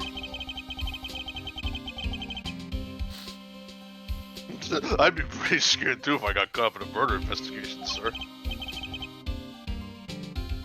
Yeah. You want me to do it? I did it. Okay. I made the whole flight. I'm not scared of turbulence anymore. This life vest is proof I made it alive. It's now my prized possession. How could you just take that from the plane? It's okay, Mr. Edgeworth. It's got nothing to do with the murder, at least. Lunchland. Not bad. I guess it's gotten big enough to warrant its own branch shops. Ooh, I always wanted to try their steak lunch. Give their steak lunch a try. What should I go with? I recommend our airport. I can't speak on. I recommend our airport special World Flags lunchboxes, only available for a limited time. We have a variety of lunchboxes made up to look like a different country flags. If you really want one that badly, Detective, why don't you go ahead and buy one? Is that okay, sir? Thanks. All right, then I'm really gonna get one. Here I go. Excuse me, miss. I'll take a Star Spangled Banner lunchbox, please. I hope he's aware that it's the most expensive one on the menu. Is your... I think that was the lunchbox company from the fifth case in the first game. Oh, I didn't mean to go that way. Ah! If you remember that. Like, do you remember the character who sold lunchboxes in the fifth case in the first game? Yeah, I remember her. I'm pretty sure that was the same company. It is the same company. Yeah. I forgot how many references there were. In I remember the references. Yeah. Yes, I do. Now, could you shut the fuck up? And No, play I the video wasn't game? mocking you. I was just saying. If I was mocking you, I would directly say it to your face. Yeah, that's true. Sorry, give me a sec. Actually, you might have to run to the bathroom real quick. Yes, Yeah, go ahead. I do mind actually. Okay, well, I'm gonna go anyway.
You been swimming, Edgy? Swimming. I just can't. His fucking stare is the most terrifying thing I will ever lay eyes on. He's like staring directly into my soul. I love how there's just that really long pause before he says anything when he does it. I know, right? So you must be the captain. Why, yes, I am, and who might you be? I'm the protege prosecutor, Franziska von Karma, and I have a few questions for you. Don't you dare, Captain, getting friendly with another woman. Oh. What the fuck? What is going on between you two? I'll never forgive you if you do. What are you talking about? I only have eyes for you. I wouldn't bet money on our dear captain to be much of a reputable person. These two are fucking. Oh no. And Marco too. Sure you don't want to ask the captain about some questions, sir? He was in the cockpit the entire time. I highly doubt he would know anything of use. Anyway, He was kind of flying the plane the whole time. I'd like to leave that type of witness to Franziska and her whip. Nay, nay. This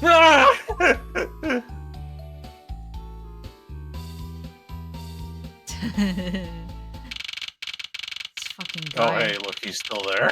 So here. Oh, Now see here. wait, is that? Oh wait, that's him That's speaking. probably him. Yeah. Ah! Sorry, I'm so sorry. How long do you intend to hold me?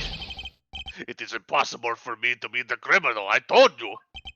Mr. LeBlanc. Oh, it's you. Tell this man to stop stopping me from going. Time is money. I do not even have 1 second of wasteful time to spend. Did you finish taking his statement yet? Yup, all done, sir. I do not concern if you were not done examining the cargo hold. I want my cargo back. If you make a single scratch on my art, you will pay. Art? What sort of art? Mr. LeBlanc is an art dealer, so he's got a bunch of artwork down in the cargo hold, sir. There's practically a mountain of them, large and small. From folk costumes to stone statues, I sell all kinds of arts. Costumes? Speaking of which, Mr. LeBlanc's hot. Kinda looks like the other piece of cloth. Oh.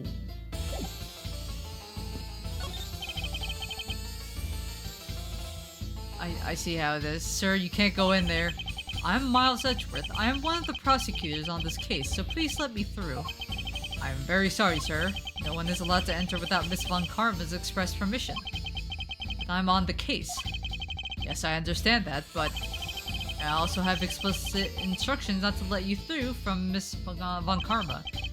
Ugh, why would you do this to me, Franziska? Let's see. Mr. LeBlanc, can you please take a look at this for me? Oh, it's a Borginian cloth. As I suspected, your hat is made of the same material, I suppose. Yes, of course, this fabric is so famous. Authors come from all over the seas and for more. And this is the cargo you were talking about earlier? No. My cargo this time is much many gigantic. You, detective, when can I have my cargo moved? You can get your cargo back when we're done investigating, pal. The stubbornness of you police, it is no good. And it is no good that the attendant refuses to exit the attendant's room too. That attendant? I wonder if he's talking about Miss Tenero.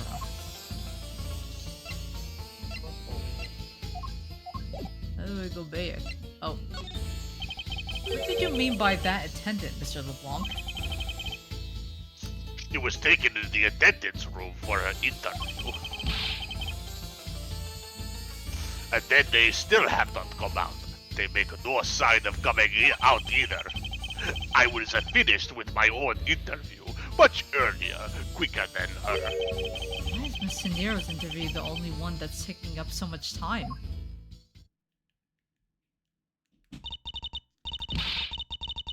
Miles Edgeworth, you were given free reign to examine the plane, weren't you? Yes, I was able to obtain the cooperation of that flight attendant.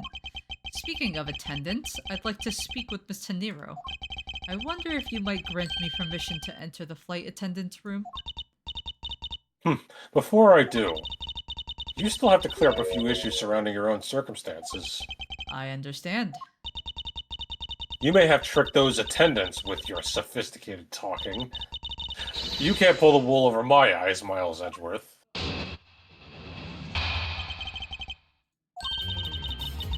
Let's not complicate things and go on with the most obvious conclusion.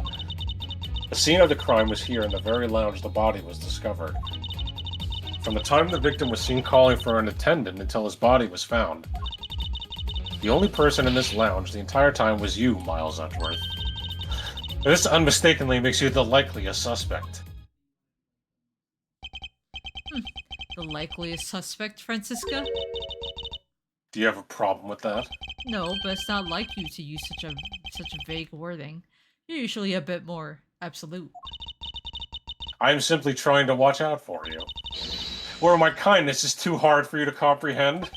Thank you, but your leniency is unnecessary, for I will prove my innocence soon enough. If I want to continue my investigation, I'll have to break her line of logic fast.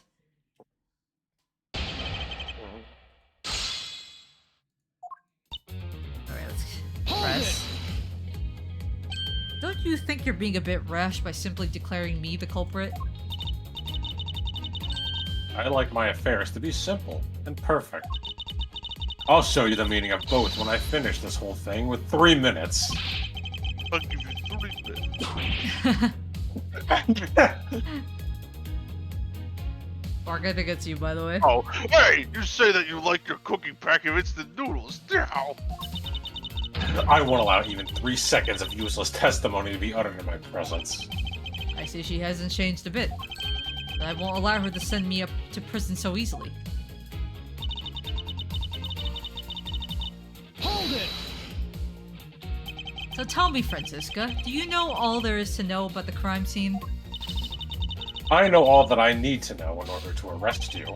And nothing more? Are you saying there's more that I need to know? Why did you with me, sir? Sorry, Scruffy, my hand must have slipped. It would appear that Francisca doesn't have all the facts of this case yet. Hold it! What do you mean by scene? Please stop pretending like you don't know. It's insulting. Obviously, I'm talking about Mr. Hicks was seen calling for an attendant at 5 a.m. And then, from the time after that call until the body was found... Hold it! While it's true that I was in the lounge the whole time, that fact alone does not make me the criminal. Objection! We'll see about that at the conclusion of this investigation. However, there is one thing that even you must admit at this time. Hold it! Under the circumstances, I suppose I can agree that I am the most likely suspect. But I believe in you, sir. I don't think you did it. What, Miss Montgomery? Ow! That's like something. Ow! Quiet, Scruffy! Even if we were related by blood, that's no guarantee that he's not a criminal. Francisca, I demand to see some proof that you're not the guilty party. the likely suspect, huh? What a roundabout euphemism. But it would appear that she doesn't know yet know. But the new evidence that we acquired and where we acquired it. I'll take care of the gaps in our logic in one hole at a time. Let's see. Here in the very lounge.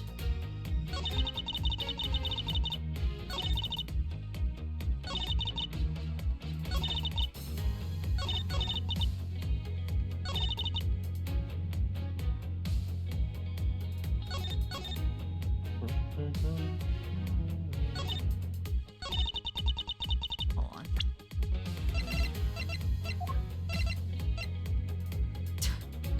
Can you open this? I forget. You already did open it. No, I was just checking.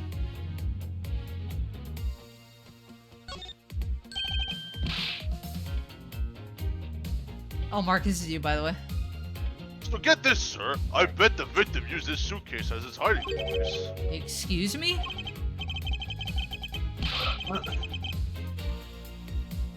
You know, to stow away into this fight, sir. He must have been inside all along. But someone found him, and then I found out, and this, bam, he was killed. Actually, that was the plot of a movie I saw recently. Detective Gumshoe, get your head out of the theater and back into reality. Can I click that? That's the victim's blood, right, sir? I suspect so, but we won't know much more until it's been processed by forensics. Well, it's a good thing no one wants to buy this suitcase. How so? Imagine the shock on their face when they go to open it and it pops up a dead body. I suppose, although it's really nothing to get all shocked over.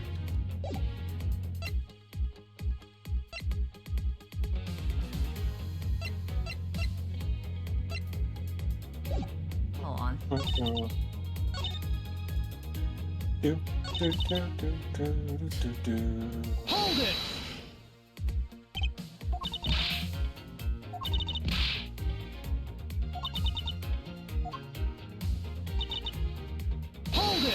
I'm just double checking the thing she said. Objection!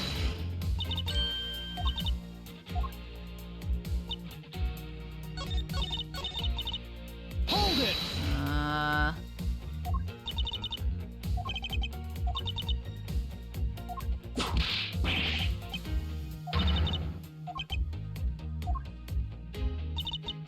Oh, I gotta sneeze again.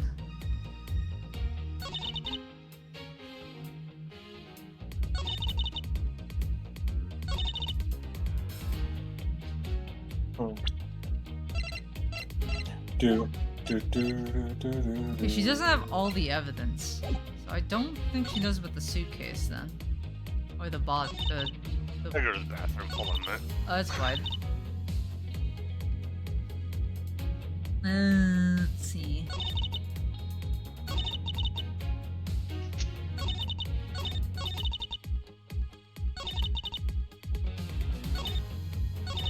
Oh.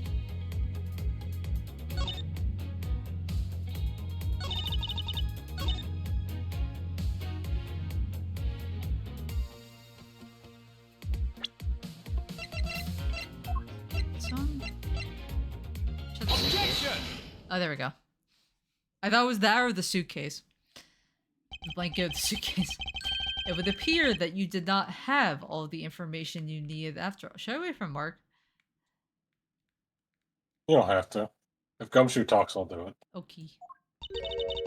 And what does that mean? I found a nice piece of evidence just before I was forced to stop investigating. A piece that proves that the body was moved from a different location. The killer... This is a good song. The killer used the suitcase to move the victim's body, meaning that the real scene of the crime is not this lounge at all. Objection! Now, who's the one rashly jumping to conclusions? Excuse me? All you did was find this piece of cloth inside the suitcase. That doesn't prove that the body was moved. It could be that the killer simply chose that suitcase as a good place to hide the cloth. I expected you would come to that conclusion. It would seem I can't escape that easily. You should know better than that. Avon Karma is perfect in every way. Ah, but did you know that the killer definitely wheeled the suitcase around at some point? Objection! As if there is proof of that. Where's the proof that the suitcase was moved around?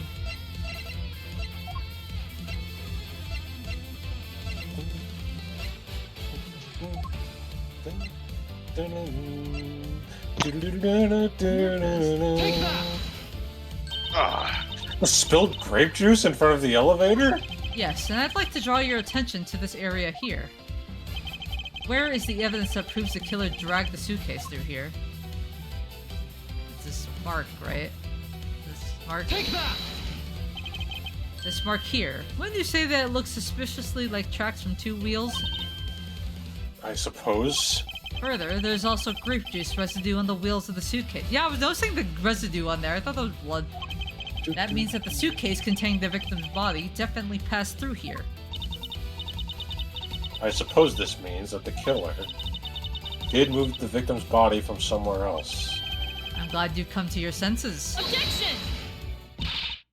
Not so fast! This still doesn't put you in the clear, not by a long shot.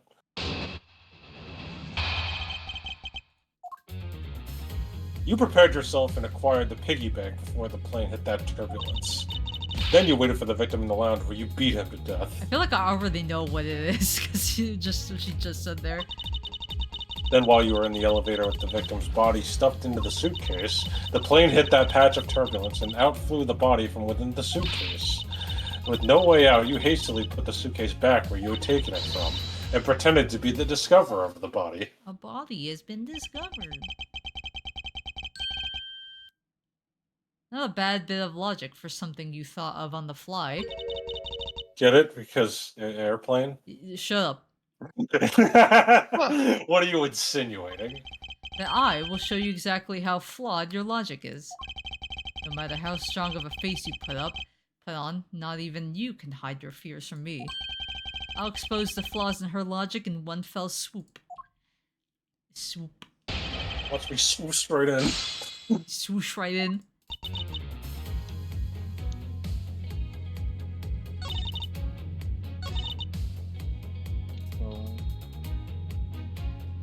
Hold on. Oh wait, I have to press her. Hold it! And how do you suppose I was able to take the piggy bank out of its display case? As I recall, the case was locked.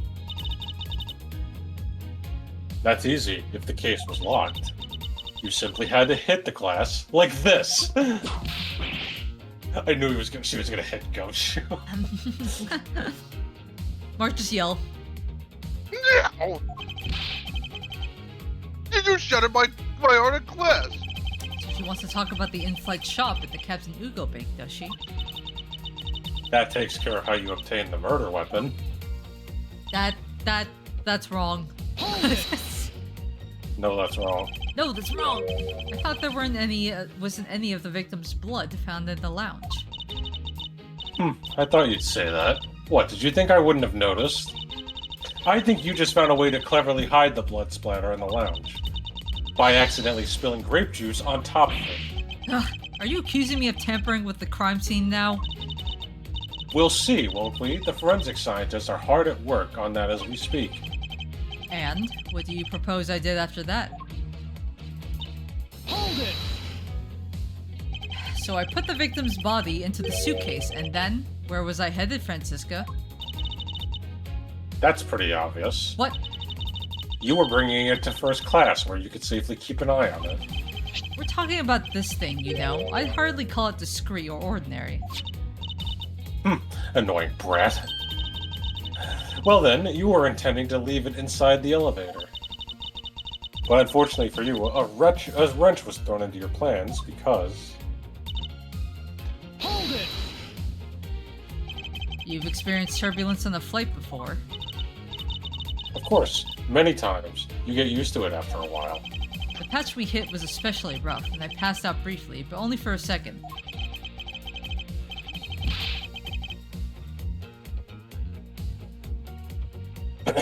Mark. Good thing that was only for a sec, sir. It'd be bad if you were really blacked out. Yes, indeed. Fortunately, blanking out is exactly what got me into this mess in the first place. That's enough of your idle chatter. I'm not through with you yet, Miles Sedgeworth. Hold it! If I really were a criminal, do you really think I would be so easily caught? Objection! Yeah. You are certainly in the middle of being caught right now. Ah, I have to find a contradiction fast or I won't have much of my own hide left to save. I have to say, you are looking rather caught right now. It's funny because I think that's something Phoenix would say. Yeah, it is. And I'll tell you exactly what you did after that. You loitered around the lounge. Hold it! I mean, they are boyfriends. I didn't pretend to be anything. I really was the first to discover the victim's body. I suppose that's true. So then, are you yielding to my statements? Don't be foolish. I still insist that you're the killer. But, in that sense, you really were the first to discover the body to be dead. No matter what I say, she seems dead set on making me out to be the killer. Her logic is reasonably sound, and the large majority of it reflects the truth. But, there is one point about it that is not quite right.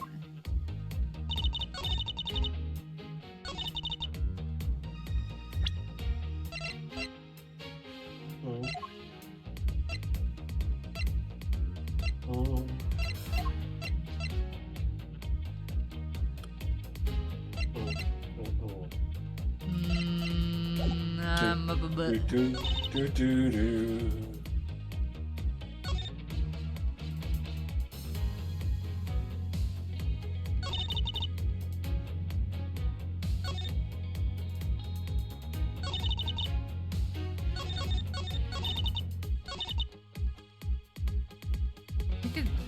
Hold it! Oh god damn it, this...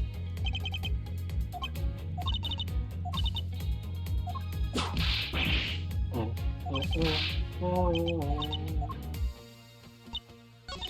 think it's this one. Objection! Okay, I was making sure. The fact that you took this piece of evidence into account in your testimony is to be commended. Your legal prowess is certainly something to be feared. Evidence and logic. Essential tools that those who would stand in a courtroom must learn to master. But what if there was a fake piece of evidence thrown into the mix? A red herring, if you will. A fake? Red herring. This Captain Ugo piggy bank is just such a fake. It is not the real murder weapon. What? The timing of when the bank was taken from the shop is important, and it was taken after the turbulence had occurred. But then what about the blood in the bank? What do you make of that? I assume it was added after the murder when the killer fabricated this weapon. Looking at it this way, the killer basically did 3 things after the turbulence. After exiting the elevator, the killer brought the suitcase to the shop and left it there. Then the killer proceeded to pick the bank up from off the floor and took it to fabricate a fake murder weapon by hitting the victim on the head. Finally, the victim's wallet was planted on my personage? In my pockets to be precise. Everything was done so that I would be framed for the murder of Mr. Ackby Hicks. You there! Yes, ma'am. Yeah. Yeah. Other than this piggy bank, was anything else resembling a murder weapon found? We didn't find anything in this lounge or in the shop that could be used as one, ma'am. Most of the items that could have been used were broken during the turbulence. And the remaining items all tested negative for any trace of blood. I see. I see. Well, Miles Edgeworth, it appears your stall tactics are at an end. But it's possible. Well, it's possible that it's hidden somewhere, sir. If the criminal had wanted to hide the weapon in a safer place, I think the weapon would have been hidden in the same place as the bloody cloth. Exactly what I was thinking. Because the cloth was hidden inside that suitcase, it signals to me that the killer had not prepared a more secure place to hide the evidence. Which means that the real murder weapon is either still on the murderer's personage, or is still at the real crime scene. Objection! There is one more possibility. And that would be... That the piggy bank is in fact the real weapon. But didn't we just... Let me finish. The killer took the bank out from the display case before the turbulence by opening the lock on the display case door. And it was at that time that the glass pane in the door was broken. I'd say that's a perfectly reasonable line of reasoning, wouldn't you? Let's see. So that means that the killer had the key to the display case. Francisca, the person you're talking about. Not so fast, I'm not finished. The person I'm talking about also committed another sin.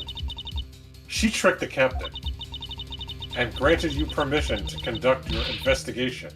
Yes, it's the sin of lying. Speaking of which, I recall that you also wish to speak with her. Yes. Very well, permission granted. But only if I can sit in on your conversation. Do we understand each other? I have no intention of interrogating her, but you are welcome to accompany me if you so wish. Miss Tenero is in the flight attendant's room. Let's move. Okay. Oh, we're back! That blue door over there leads to the flight attendant's room, sir. Alright, let's go see what Miss Tenero has to say for herself. Oh, does this guy have anything to say? I think that's you, Mark. You, hurry and solve your murder. If you do not, how am I supposed to have my cargo returned to me? If you would please be patient just a little longer, Mr. LeBlanc. Hurry and solve it like a strike of thunder. As fast as lightning, and believe me, if I could, I would.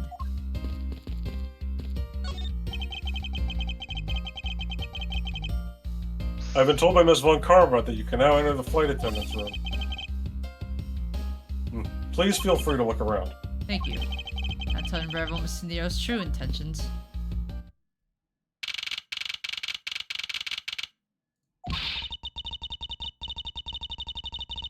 So, you're the one that poked around inside this plane without the captain's permission.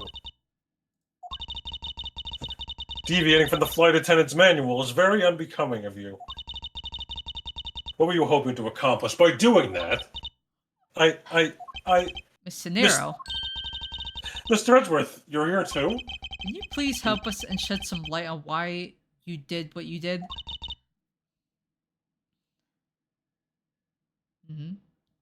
I sound alright. I didn't hear you, but Oh, sorry. it's pretty easy to tell who sleeps in which bunk just by looking. I am almost certain that the well-kept one on top belongs to Miss Tenero.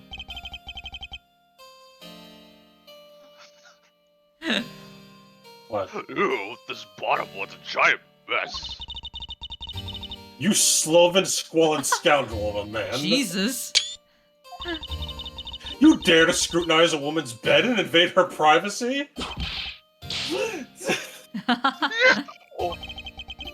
There are some things in life best kept to yourself, Detective. Oh man, did Miss Meal sleep here? Stop.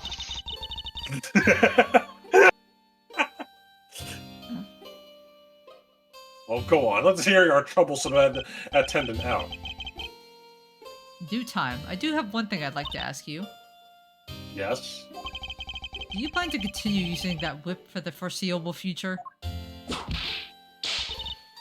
Of course. I've wrangled many a testimony out of people thanks to it.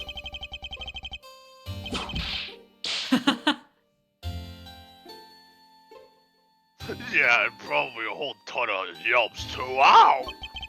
And I'm willing to bet that the majority of them came from you, Detective. What exactly is this panel for? That's the emergency control panel for the elevator. We used it to stop the elevator on the first floor and keep its door open.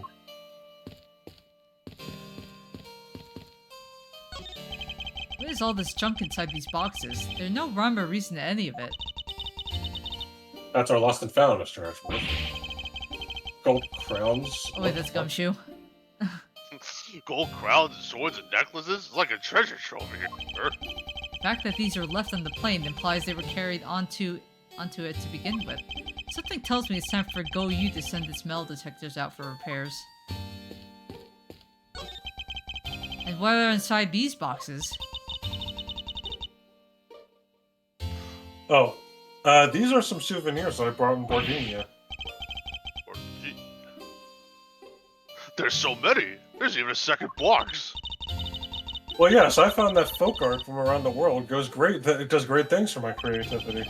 This suitcase certainly would have done with whole less of your creativity. One of those suitcases designed by Miss Tenero.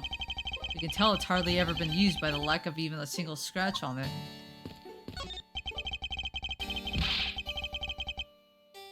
So these are the attendants' lockers here, huh? Let's hurry up and examine them, sir. Why must men always be so rude?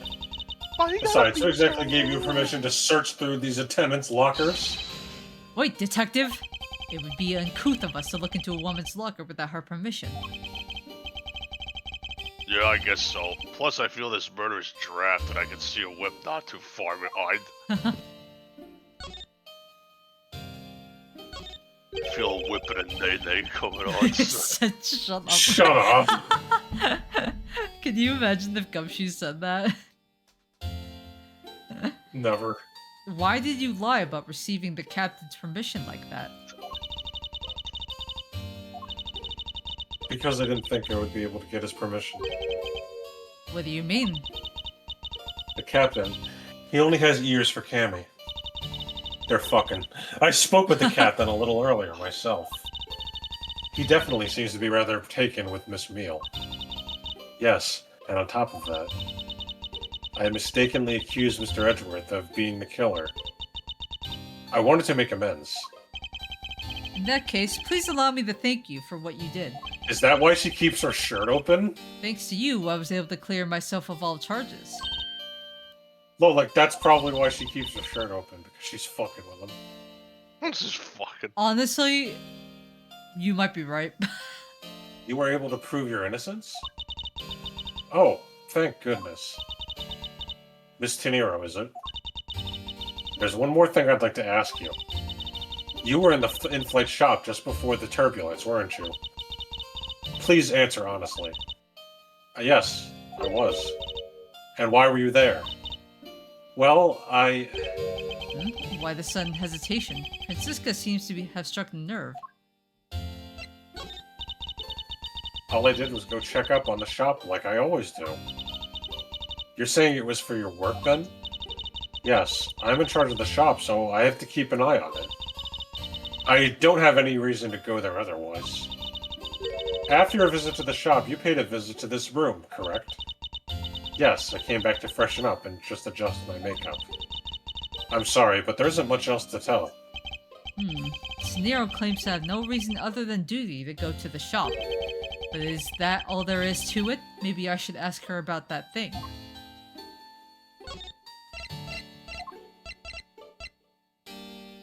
Ask her about the suitcase or the thing? If you could please take a look at this for me, Miss Nero. Oh, the suitcase. Yes, about the suitcase. You are the one who designed it, correct? It's ugly. As sin. And I think I figured out something else out about it. This suitcase is the reason you went to the shop, isn't it?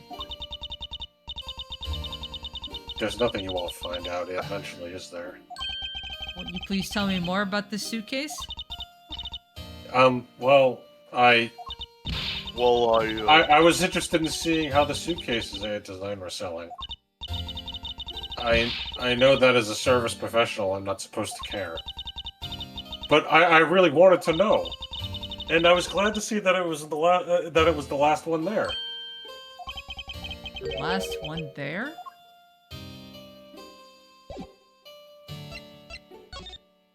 So you're saying, Mr. Nero, that the suitcase in question was the last one? Yes, they're just so popular, they're practically flying off the shelves. That's not exactly the impression I got. The one in the shop is most definitely the last one. Well, we're currently looking at that suitcase. Really? And I guess we sold all of them. Thank you very much for taking the last one. I didn't say anything about buying it. Then say you'll buy it. I'm sorry, I can't. But why? It's $1,200, that's why. Yeah. I think if you agree with your complexion, Mr. Edgeworth, it really suits you. I guarantee it personally as a service professional. Well, that is... How should I put this? It's hideous. Yeah. Holy shit, It's dude. not- fucking ugly. It's, What?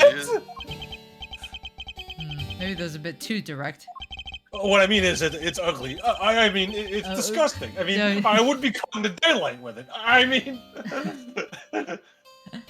Moving on, my issue with the suitcases isn't the design, it's the number of them remaining. remaining because who in their right mind would buy anything if buy any of them? To be honest, There were 2 suitcases in the in-flight shop when I investigated it. 2 more than there should be. But that's impossible. I'm sure there was only one. Looks like her story has generated quite the contradiction. When I left the shop, I'm positive there was only 1 suitcase left. Something is amiss here. What could be the meaning of this inconsistency? By the way, Miss Nero, what is one of those suitcases doing here? That's I thought you said there was only 1 left. that one's it's mine. I've used it for a very long time now. You used it for a long time? I think not. Mr. Nero, I'd appreciate it if you wouldn't lie to me. Excuse me? I don't believe for even 1 second that you've used this for a very long time.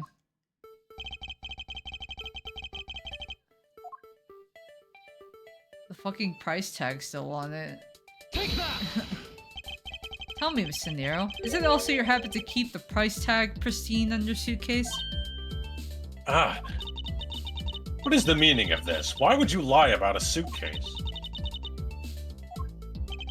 Despite having faith in her design sense, the sales numbers made her cry bitter tears. The truth is becoming increasingly clear to me. Mr. Nero, I think I understand. I know what you are trying to hide. Now then, the suitcase was originally in... Seeing as how the price tag is still on the suitcase, one can only assume it was out on the floor for sale in the shop. And the person who bought the suitcase was... Take that! Gumshoe? It was you, wasn't it, Mr. Nero? Yeah, it was Gumshoe. That suitcase is probably 1,200 times more than Gumshoe makes, so... I know. I hate to say this, but the suitcase that you designed, it hasn't sold very well, has it? You saw how poorly this design that you poured your heart into was selling, and you were deeply hurt. That's why you wanted to make it look like it was selling by buying it yourself. Isn't that right?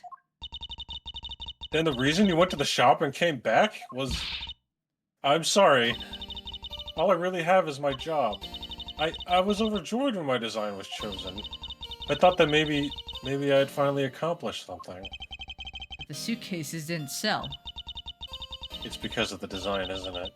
All because it is, as you put it, hideous. Oh, I feel Yeah. kind of bad, man. I can't say they chose a great place in which to sell them either.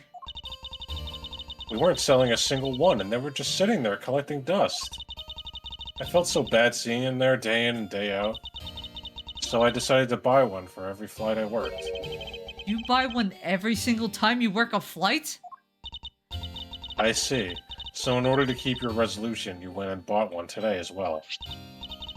Yes, here's my receipt for that purchase. This receipt is clearly stamped 5:40 a.m. Interesting. The truth is, there's still a bunch of them left unsold. They're planning to scrap the remaining ones at the end of this flight. Mr. Nero, where are the other suitcases? They should all be down in the cargo hold. Then the suitcase the killer used... It very well have come from the cargo hold. Mr. Edgeworth, you don't think that the killer used one of my suitcases to... Yes, I do. The killer used one of your beloved suitcases to move the victim's body. How could they? Those suitcases were meant to be faithful partners to our passengers on their trips. That's all I ever wished for them to be. Mr. Nero, is there any other way to get to the cargo hold other than the elevator? The only other way is just through that door there. And what about security? The door has no special lock installed because... just to enter this room, You need a special keycard that only crew members have access to. Which means that the culprit is someone who can enter this room. Eliminating the passengers and leaving only crew members as potential suspects. Can't believe it. Yes, Francisco? Going on these wild goose chases. You're a disgrace to the Von Karma name. And what do you mean by that? The suitcase came from the cargo hold. That fact alone tells the whole story. Yes, which is why I said the culprit must be a crew member who used their key card. Miles Edgeworth, you're proposing that the killer rode the elevator from the cargo hold, correct?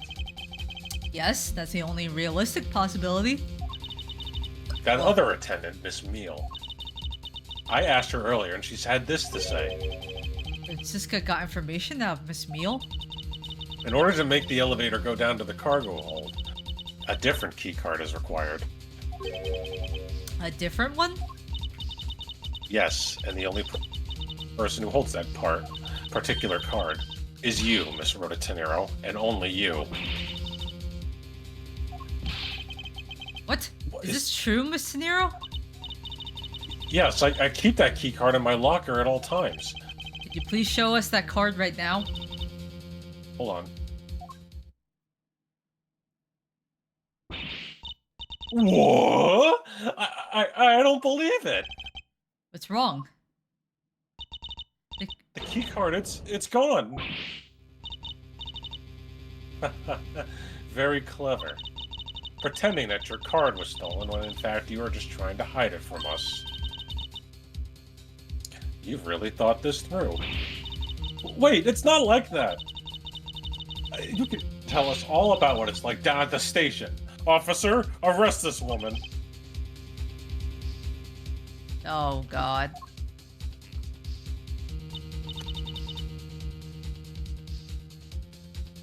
Mr. Edgeworth.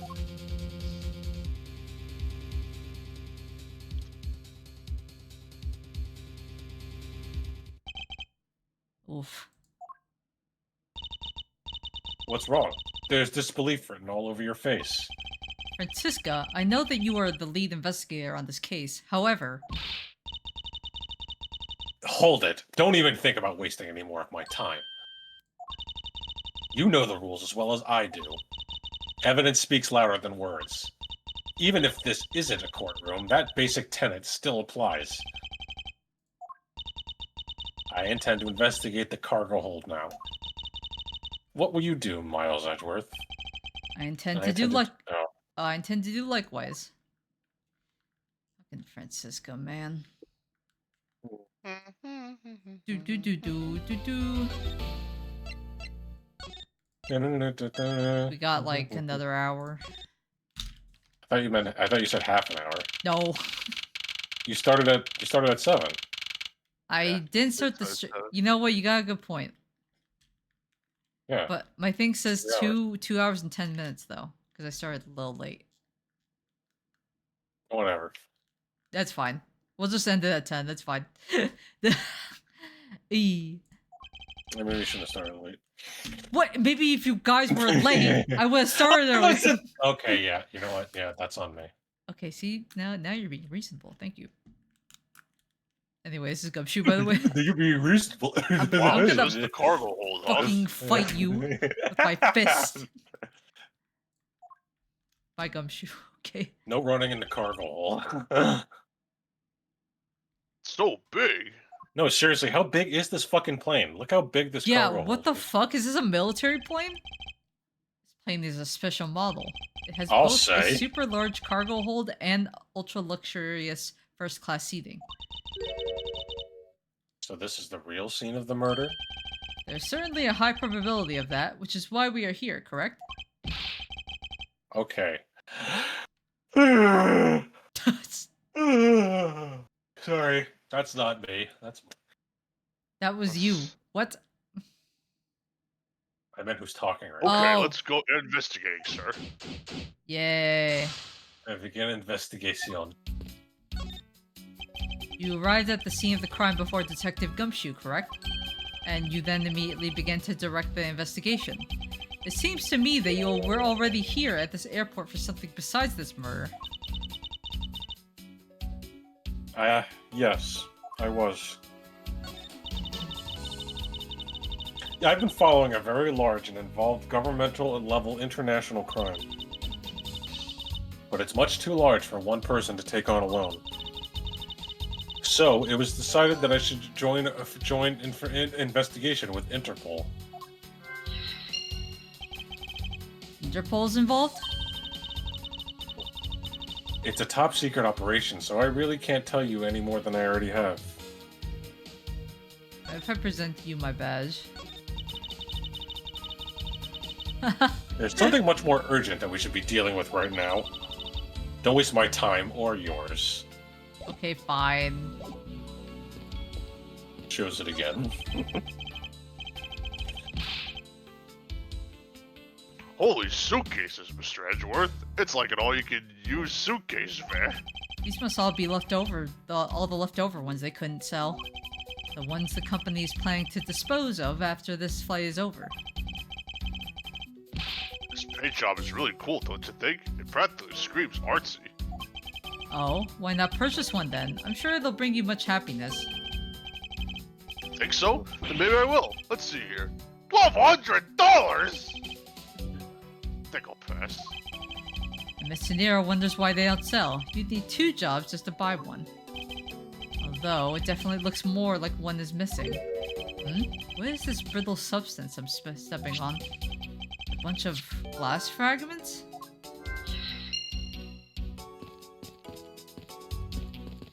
Bed sheets. I didn't know that this plane was capable of carrying such large pieces of cargo. That thing's as tall as the two of you on top of each other, sir. It would probably take 20 of you to cover the entire surface of this monstrosity. Really? Yeah, I guess that sounds about right. There's really no need to take that throwaway estimate seriously, Detective. Keeping track of this many pieces of cargo must be very taxing on the cargo crew. It sure brings back memories of what I was as a part-time mover, sir. By the look in his eyes, he's waiting for me to ask about the rest of the story. But no matter how he pours on the puppy eyes, I have no intention of doing so. Wait, let me go.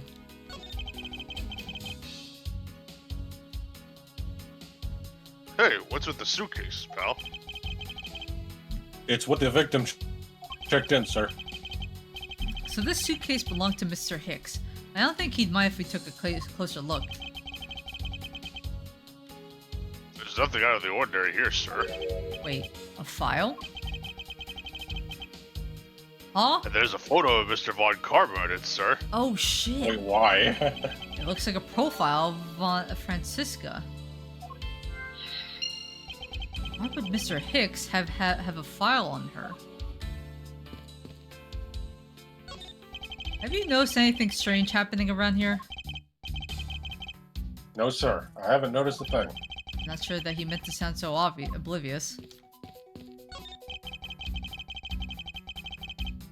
Oh, I just love pushing the buttons on elevators and crosswalk signal. Here, you should give it a try, sir. Go ahead, push it. The elevator is currently stopped on the first floor, Detective. It can't move. Oh yeah, I guess nothing would happen if you pushed it now. Well, nothing would happen normally anyway without the special keycard. Both the door to the attendance room and the elevator control panels require a keycard, which makes it impossible for a passenger to come down here. All sorts of boxes are piled up here.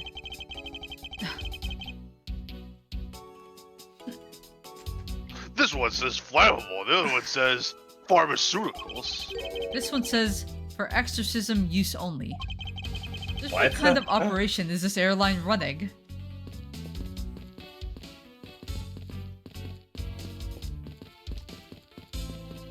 Mark, I'm just wondering, but you did have to go to bed early tonight, right? Yeah, I do. No, I was I just guess wondering. Yeah, I know. That's why I was like trying to start earlier. But somebody forgot. I didn't forget. Are you sure? Yeah, you sure, Nick? Pretty sure. Are you sure? Pretty sure. Got that. Oh, we talked to Francisca.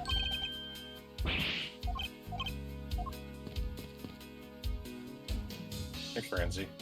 Talk. Hello? Oh, I did space.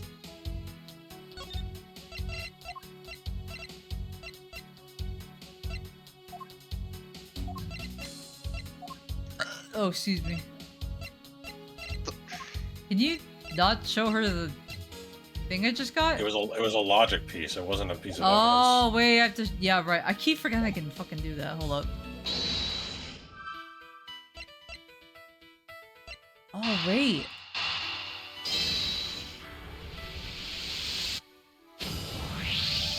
I think we can safely conclude that these fragments are from a pair of glasses.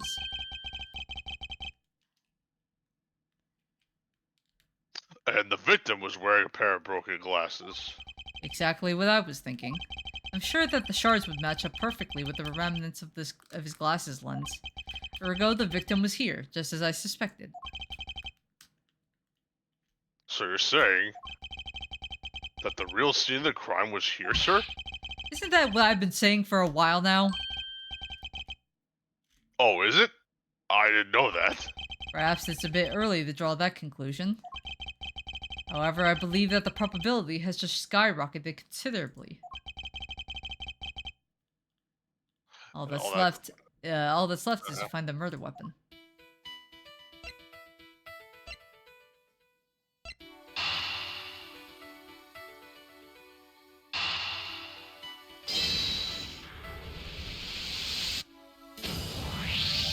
Now, why would Mr. Hicks have documents profiling Francisca? Oh. Oh, I know. I bet he's a big fan of Mrs. Von Carver, sir. Francisca said that she had come to this airport as part of an Interpol investigation. Oh, maybe Mr. Hicks had heard she was coming here and followed her. Detective, I think it's more likely that Mr. Hicks was actually Interpol agent Hicks. I think Francisca has some explaining to do. You came to this airport to rendezvous with the victim, didn't you? Nonsense. What are you talking about? We found a profile detailing information about you and the victim's luggage. I suppose it was prepared for him so that he could recognize you when he landed. Which makes him not Mr. Hicks, but rather Interpol agent Hicks. Isn't that correct? I should have known you figured it out, Miles. But it looks like they got him first. So you really did come here to receive an Interpol agent then? Yes. Agent Hicks was on the trail of a very large international smuggling ring. What the fuck?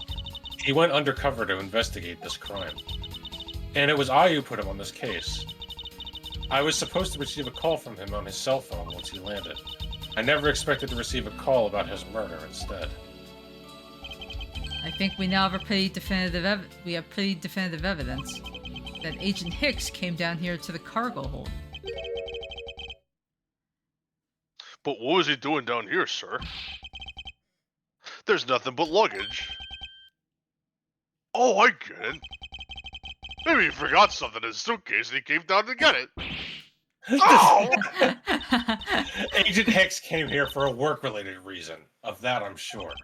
Yes, I'm sure he was here to investigate the smuggling operation he was observing. Francisca, do you know exactly how he intended to pursue his investigation? No, unfortunately, I was going to find out from him after he'd landed. I see, but this raises another question. A normal passenger can't access the cargo hold on their own. Agent Hicks must have oh wait, that's Francisca. Agent Hicks must have identified himself to a member of the crew, and entered the cargo hold with that person who let him in. Yes, and then he was murdered here. These glass fragments and his broken glasses are a testament to that, and then... The killer put Agent Hicks into one of the spare suitcases, and They entered the elevator, but while they were riding it up, the plane hit that patch of turbulence. Because of the intense shaking, the suitcase popped open and Agent Hicks's body flew out. At the same time, his wallet fell out of his pocket, spilling its contents everywhere. Which explains why there was money scattered all over the elevator floor. Yay! I think it's pretty easy to say who the culprit is at this stage. Oh, good. What? Really, sir?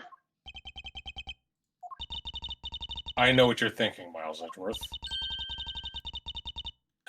But the killer can be none other than Miss Rhoda Tenero.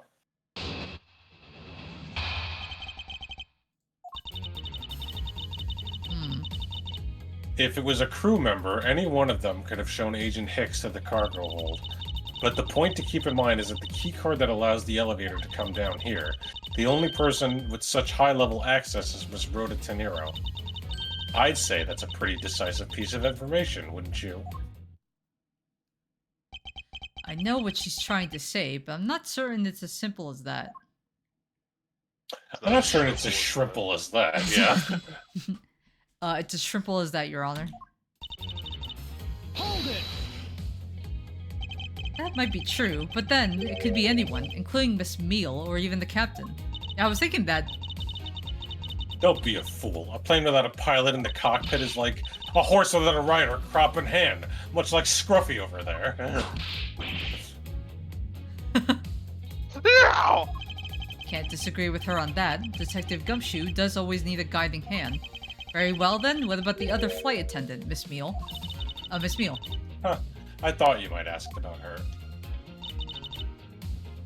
Hold it! But it's highly likely that the key card was stolen from Miss Tenero.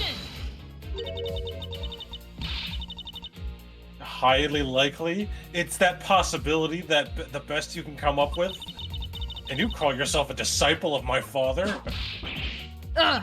Yes, well, I don't have any evidence, Be quiet! You're a disgrace! Why is she so mean to him? Why is she so mean to me? There's more evidence pointing to Miss Rhoda Tenero, you know. It's not just the key card that gives her away. Are you talking about the murder weapon, the Captain Ugo piggy bank? Yes, she's also the only person with a key to open that display case. Hold it! But that is a fake. Stop right there, Miles Edgeworth. You don't have any proof that this is just a red herring. If you must keep on insisting that it's a fake, then what is the real murder weapon and where did it go? His face.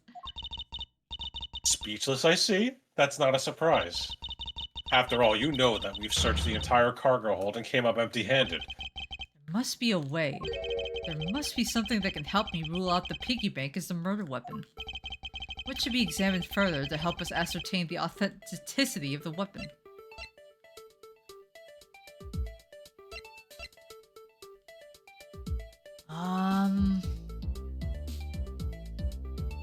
Let me think. Wait. Francisca, I think you were too quick to jump to your conclusions. Oh, was I? Yes, we don't even have the autopsy results yet. Aha, the classic. Yeah. He's like, I haven't updated them yet. How can I not say that you made a snap judgment when you have yet to even see if the wound on Agent Hicks's head is consistent with the murder weapon? Scruffy! Yes, sir! Contact the medical examiner's office at once. I wish to hear the results of Agent Hicks's autopsy. Yes, sir! Run, Gumshoe, run. Be free. Uh-oh. I don't like the way that sounds. The way that sounds. Mark. Oh, we got a big problem, Mr. Edgeworth, sir.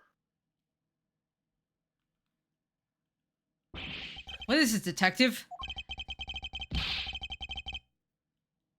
They're still doing the autopsy, But they said that they already know this one thing for sure. Let's report now. The doc said that it's one giant bruise from a beating from his shoulder down to his mid-back. From the victim's shoulder to his mid-back? He was beaten over such a wide area? Well, I'll say it's a sign of the killer had a huge grudge against Agent Hicks. It wasn't just his head. The killer went all out and hit him multiple times, sir. Jesus.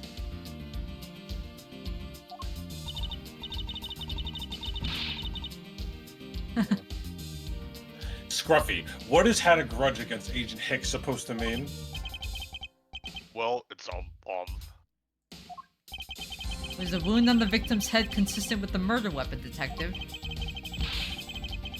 Oh, well, they said they were looking into that, sir. You're completely useless! Yeah! That's so rude. Sir, I told you already, you can't go down there. No, you remove yourself from... Oh, wait, what? Is that the... What is all that racket? Yeah, I had a feeling it was this guy. My luggage! My cargo! They're mine! And I demand you return them to me! We're still investigating the cargo hold. Please understand, and we have little patience. Suppose there is no choice. Finally. Hey, what are you... Oh, sorry. What are you doing? You have left me no choice but to use strong force! Arrgh! You won't get past me. This is... Wait, that's it! So that's what this whole thing has been about. He's dead. Furthermore, there's the adder of the key to display the case that the murderess found. I like how I paused on the guy falling off over the railing. And Ezra's like, wait a minute, that's how they did it. After all, you know that we've searched the entire cargo hold and came up empty-handed. Nobody could have found anything considered the real weapon in the hold.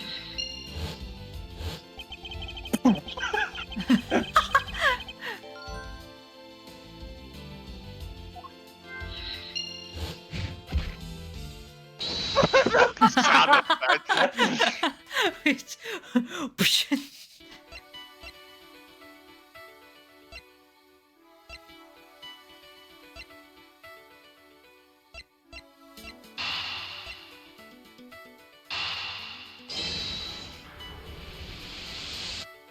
Damn it.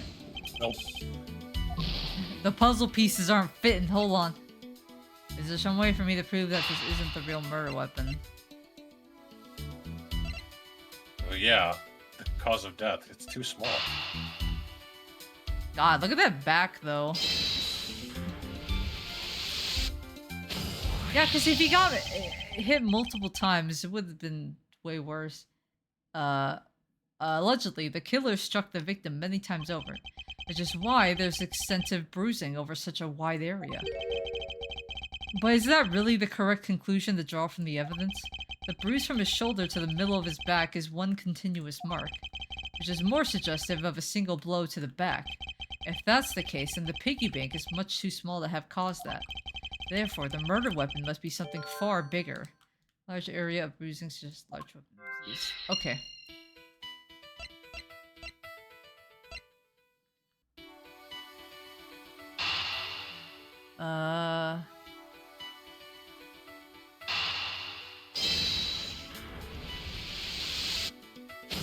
Okay. If we're looking for a rather large weapon, you'd think it would stick out. But so far, we haven't found anything that resembles a weapon of any sort. Perhaps, just perhaps, it's something we all overlooked from the very beginning. Because, normally, it's too impossibly big to be taken into consideration.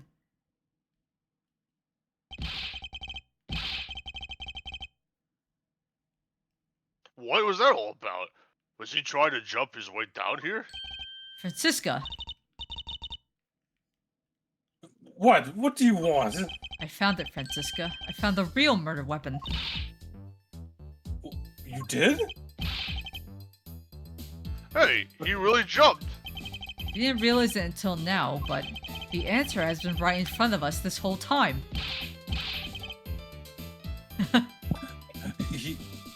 He might be hurt. We should go back and check on him, sir. There's that pompous oh wait, that's Francisco. There's that pompous attitude of yours again. You should learn to drop that habit. It's coming from a prosecutor with a habit of whipping everyone she comes across. Anyway, if you really are a prosecutor, then you'll back yourself up with evidence.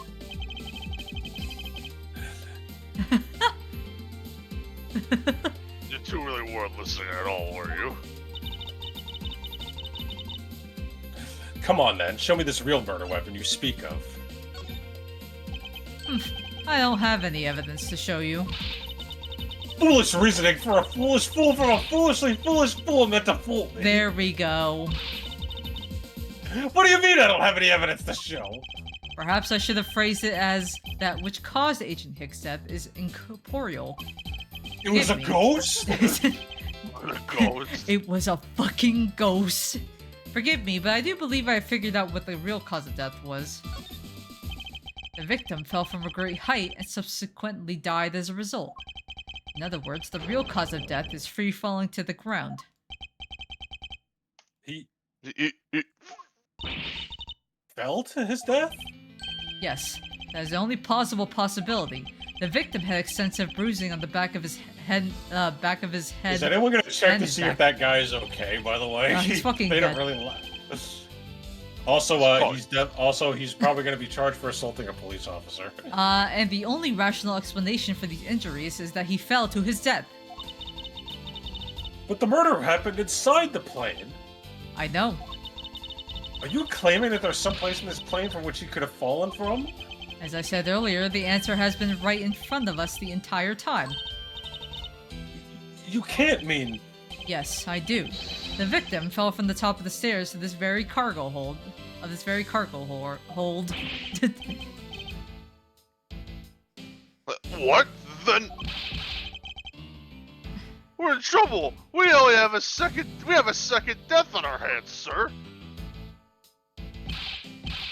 We are dead, pal. Quiet. Why are you screaming? He's alive.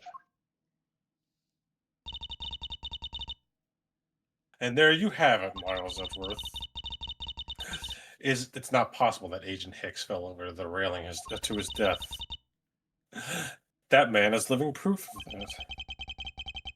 I suppose it's true that's not possible, given the current circumstances. This current circumstances? What is that supposed to mean? Suppose that large piece of cargo wasn't there at the time. What would have happened then? He would have been a Borgian pancake for sure, or Borgian. I suppose that man over there still wouldn't be breathing. But the reality is that the cargo box is there. So there's no point in entertaining your wild hypothetical scenarios. It may be there now, but there's no proof that it was always there. As if there could have been a window of time when that giant box was not there. Ah, but there was. What? What can I use to show her that it's possible the box is not always there where it is now? I think it was the refuel point. Take that!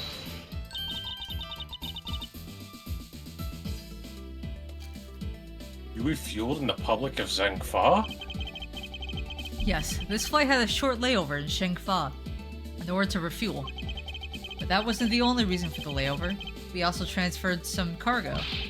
What if the box in question was only transferred onto the plane at that time? To further prove my point, let's take a look at what's next to the box in question.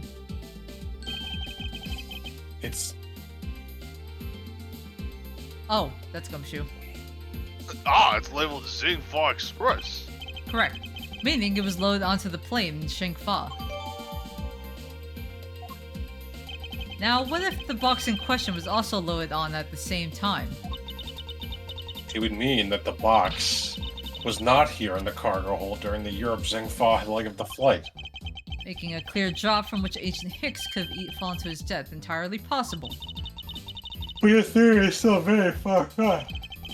They allow me the chance to prove how very likely my scenario is. My first order of business will be to examine that piece of cargo in more detail.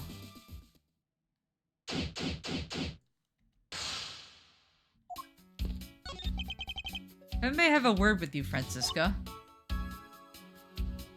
I don't have time for idle chatter. You're a little close. Could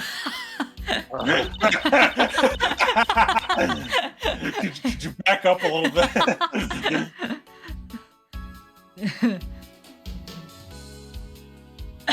That's you, Nick. Oh, Ooh. you still need to prove to me that your hypothetical situation is in fact reality. Talk to Gumshoe. Notice anything? This cargo hold is really big. I can't believe they can fit all this stuff in here. Like, this stuff in here. Detective, what are you going on about? We're in the middle of an investigation here. Whoa, stuff's falling on me. I can't really get into my work without something like this happening first. Well, let's get the show on the road. So which item do you want to start? In this world, there are only those who are masochistic, and then there's Gumshoe. Man, I can't believe Mr. Hicks fell in his death. I never would have guessed that in a million years. That is still only a hypothesis. However, the investigation should prove it to be true. Speaking of falling, I'm glad that art guy's okay. He took quite the spill. Yes, he was lucky to have landed on top of that piece of cargo.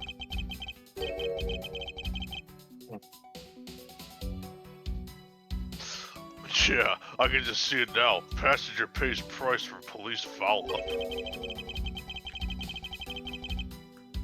Did Prosecutor Edgeworth add fuel to the fire of the first murder with a second death? Yep, I'm willing I bet to fight make it front page. That's not funny, detective. Yeah, it's not funny, detective. Oh, okay. Mark, by the way, it's you. If you spot anything off, you can come and tell me right away, okay, pal? Okay, Roger, sir. Rather unusual for Gumshoe to be so directing. He must outrank this officer.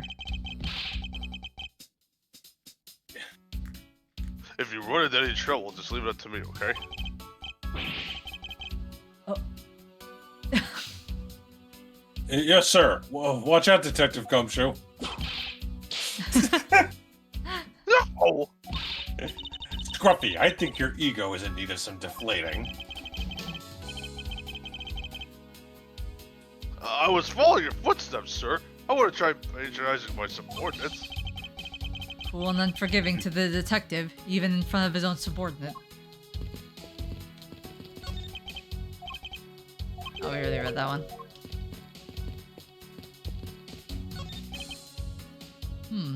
This is a rather large piece of cargo.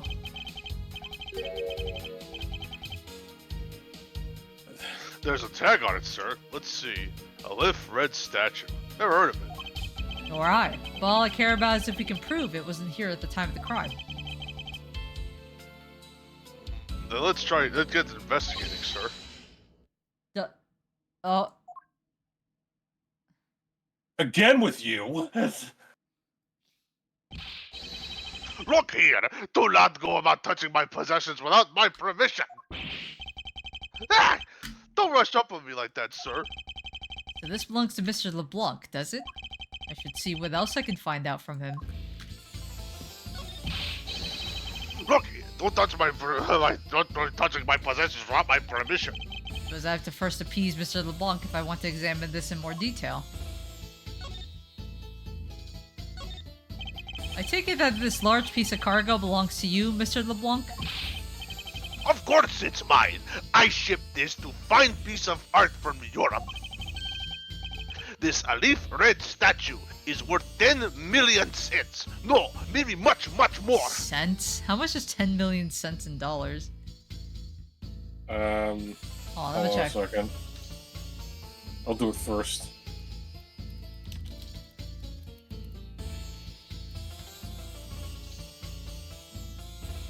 That would be $100,000. Yeah. $1,000. That's still quite a bit of money, you know? Still quite a lot. Still quite a lot. Mr. LeBlanc's reason for choosing this plane must have been the large cargo hold. 10 million cents. Even he's suggest probably you wondering how stop much trying- that is. I suggest you stop trying to calculate how many packets of noodles that makes, Detective. Darn. How'd you do that? How did you know I was doing that? I feel like if you keep getting better and better at seeing right through my eyes every year. Though I grow with each revolution of the planet around the sun, I have the distinct impression he continues to badly spin in place. Hey, Mr. Edgeworth, so that 10 million cents, is it euros or is it dollars? Does it really make a difference to our case? Mr. LeBlanc, there's a chance that your cargo is related to our murder case. I was wondering if you would allow us to examine it a bit closer. It is very valuable piece of art, so no, there will be no touching.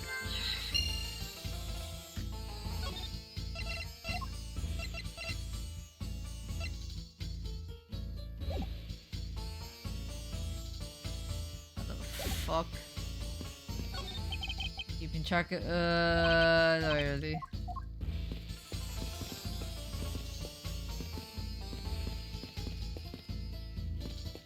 Motherfucker.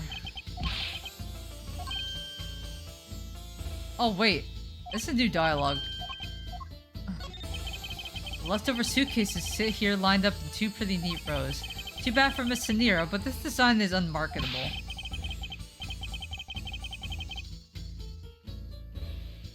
I'd buy one if it was cheaper, sir. Do you think they'd sell me to me at a discount? Or don't they sell them in the airport and have a bargain basement sale? Buy one, get one free. If you win the raffle, do you get one more for free? How about those ideas, sir? I think if they did that, everyone would lose.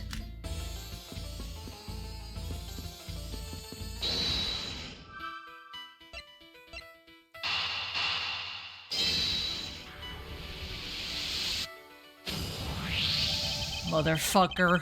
If Mr. LeBlanc has something to do with the smuggling ring, then it's possible this fake statue was brought on board in Chengfa. I think I need to question him a bit further. About your statue, Mr. LeBlanc. I wonder if it might be a fake. What? How dare you say my art is fake? I suspect that your statue might be the target of an international smuggling ring.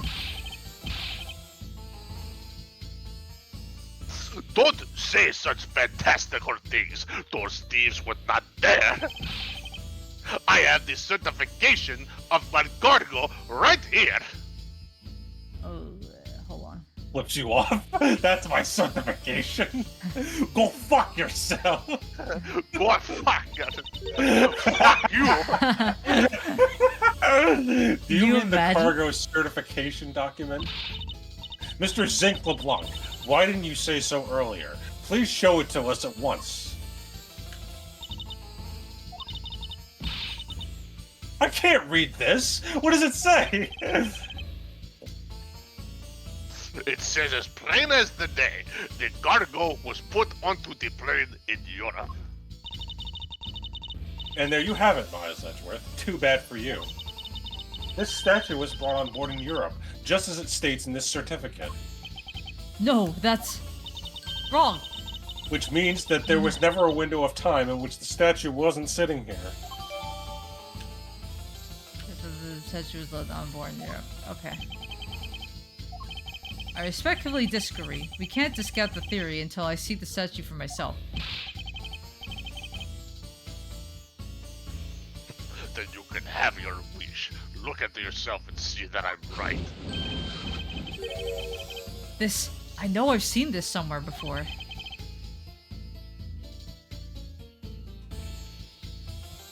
This is Ellie, Fred.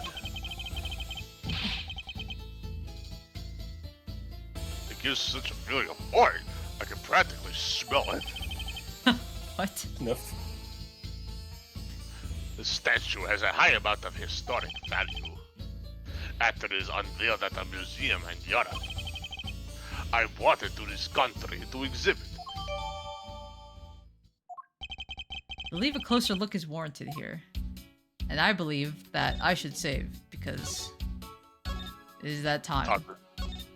That's okay. The next time we play, we'll definitely finish the case, though. Yeah. Hooray! Then we can, Yeah, it's almost over. sounds good to me, because, wondering who the fuck did it at this point. Yeah. Oh, man. Good times. Good times. Good times. Alright, I'm gonna raid, Triss again. Looks like he's streaming, so I will send you over to him. But thank you all for joining me tonight on this adventure. We're streaming again next Tuesday, possibly Friday if we find something to play. But Alright, well- but have a good night, everybody. Goodbye.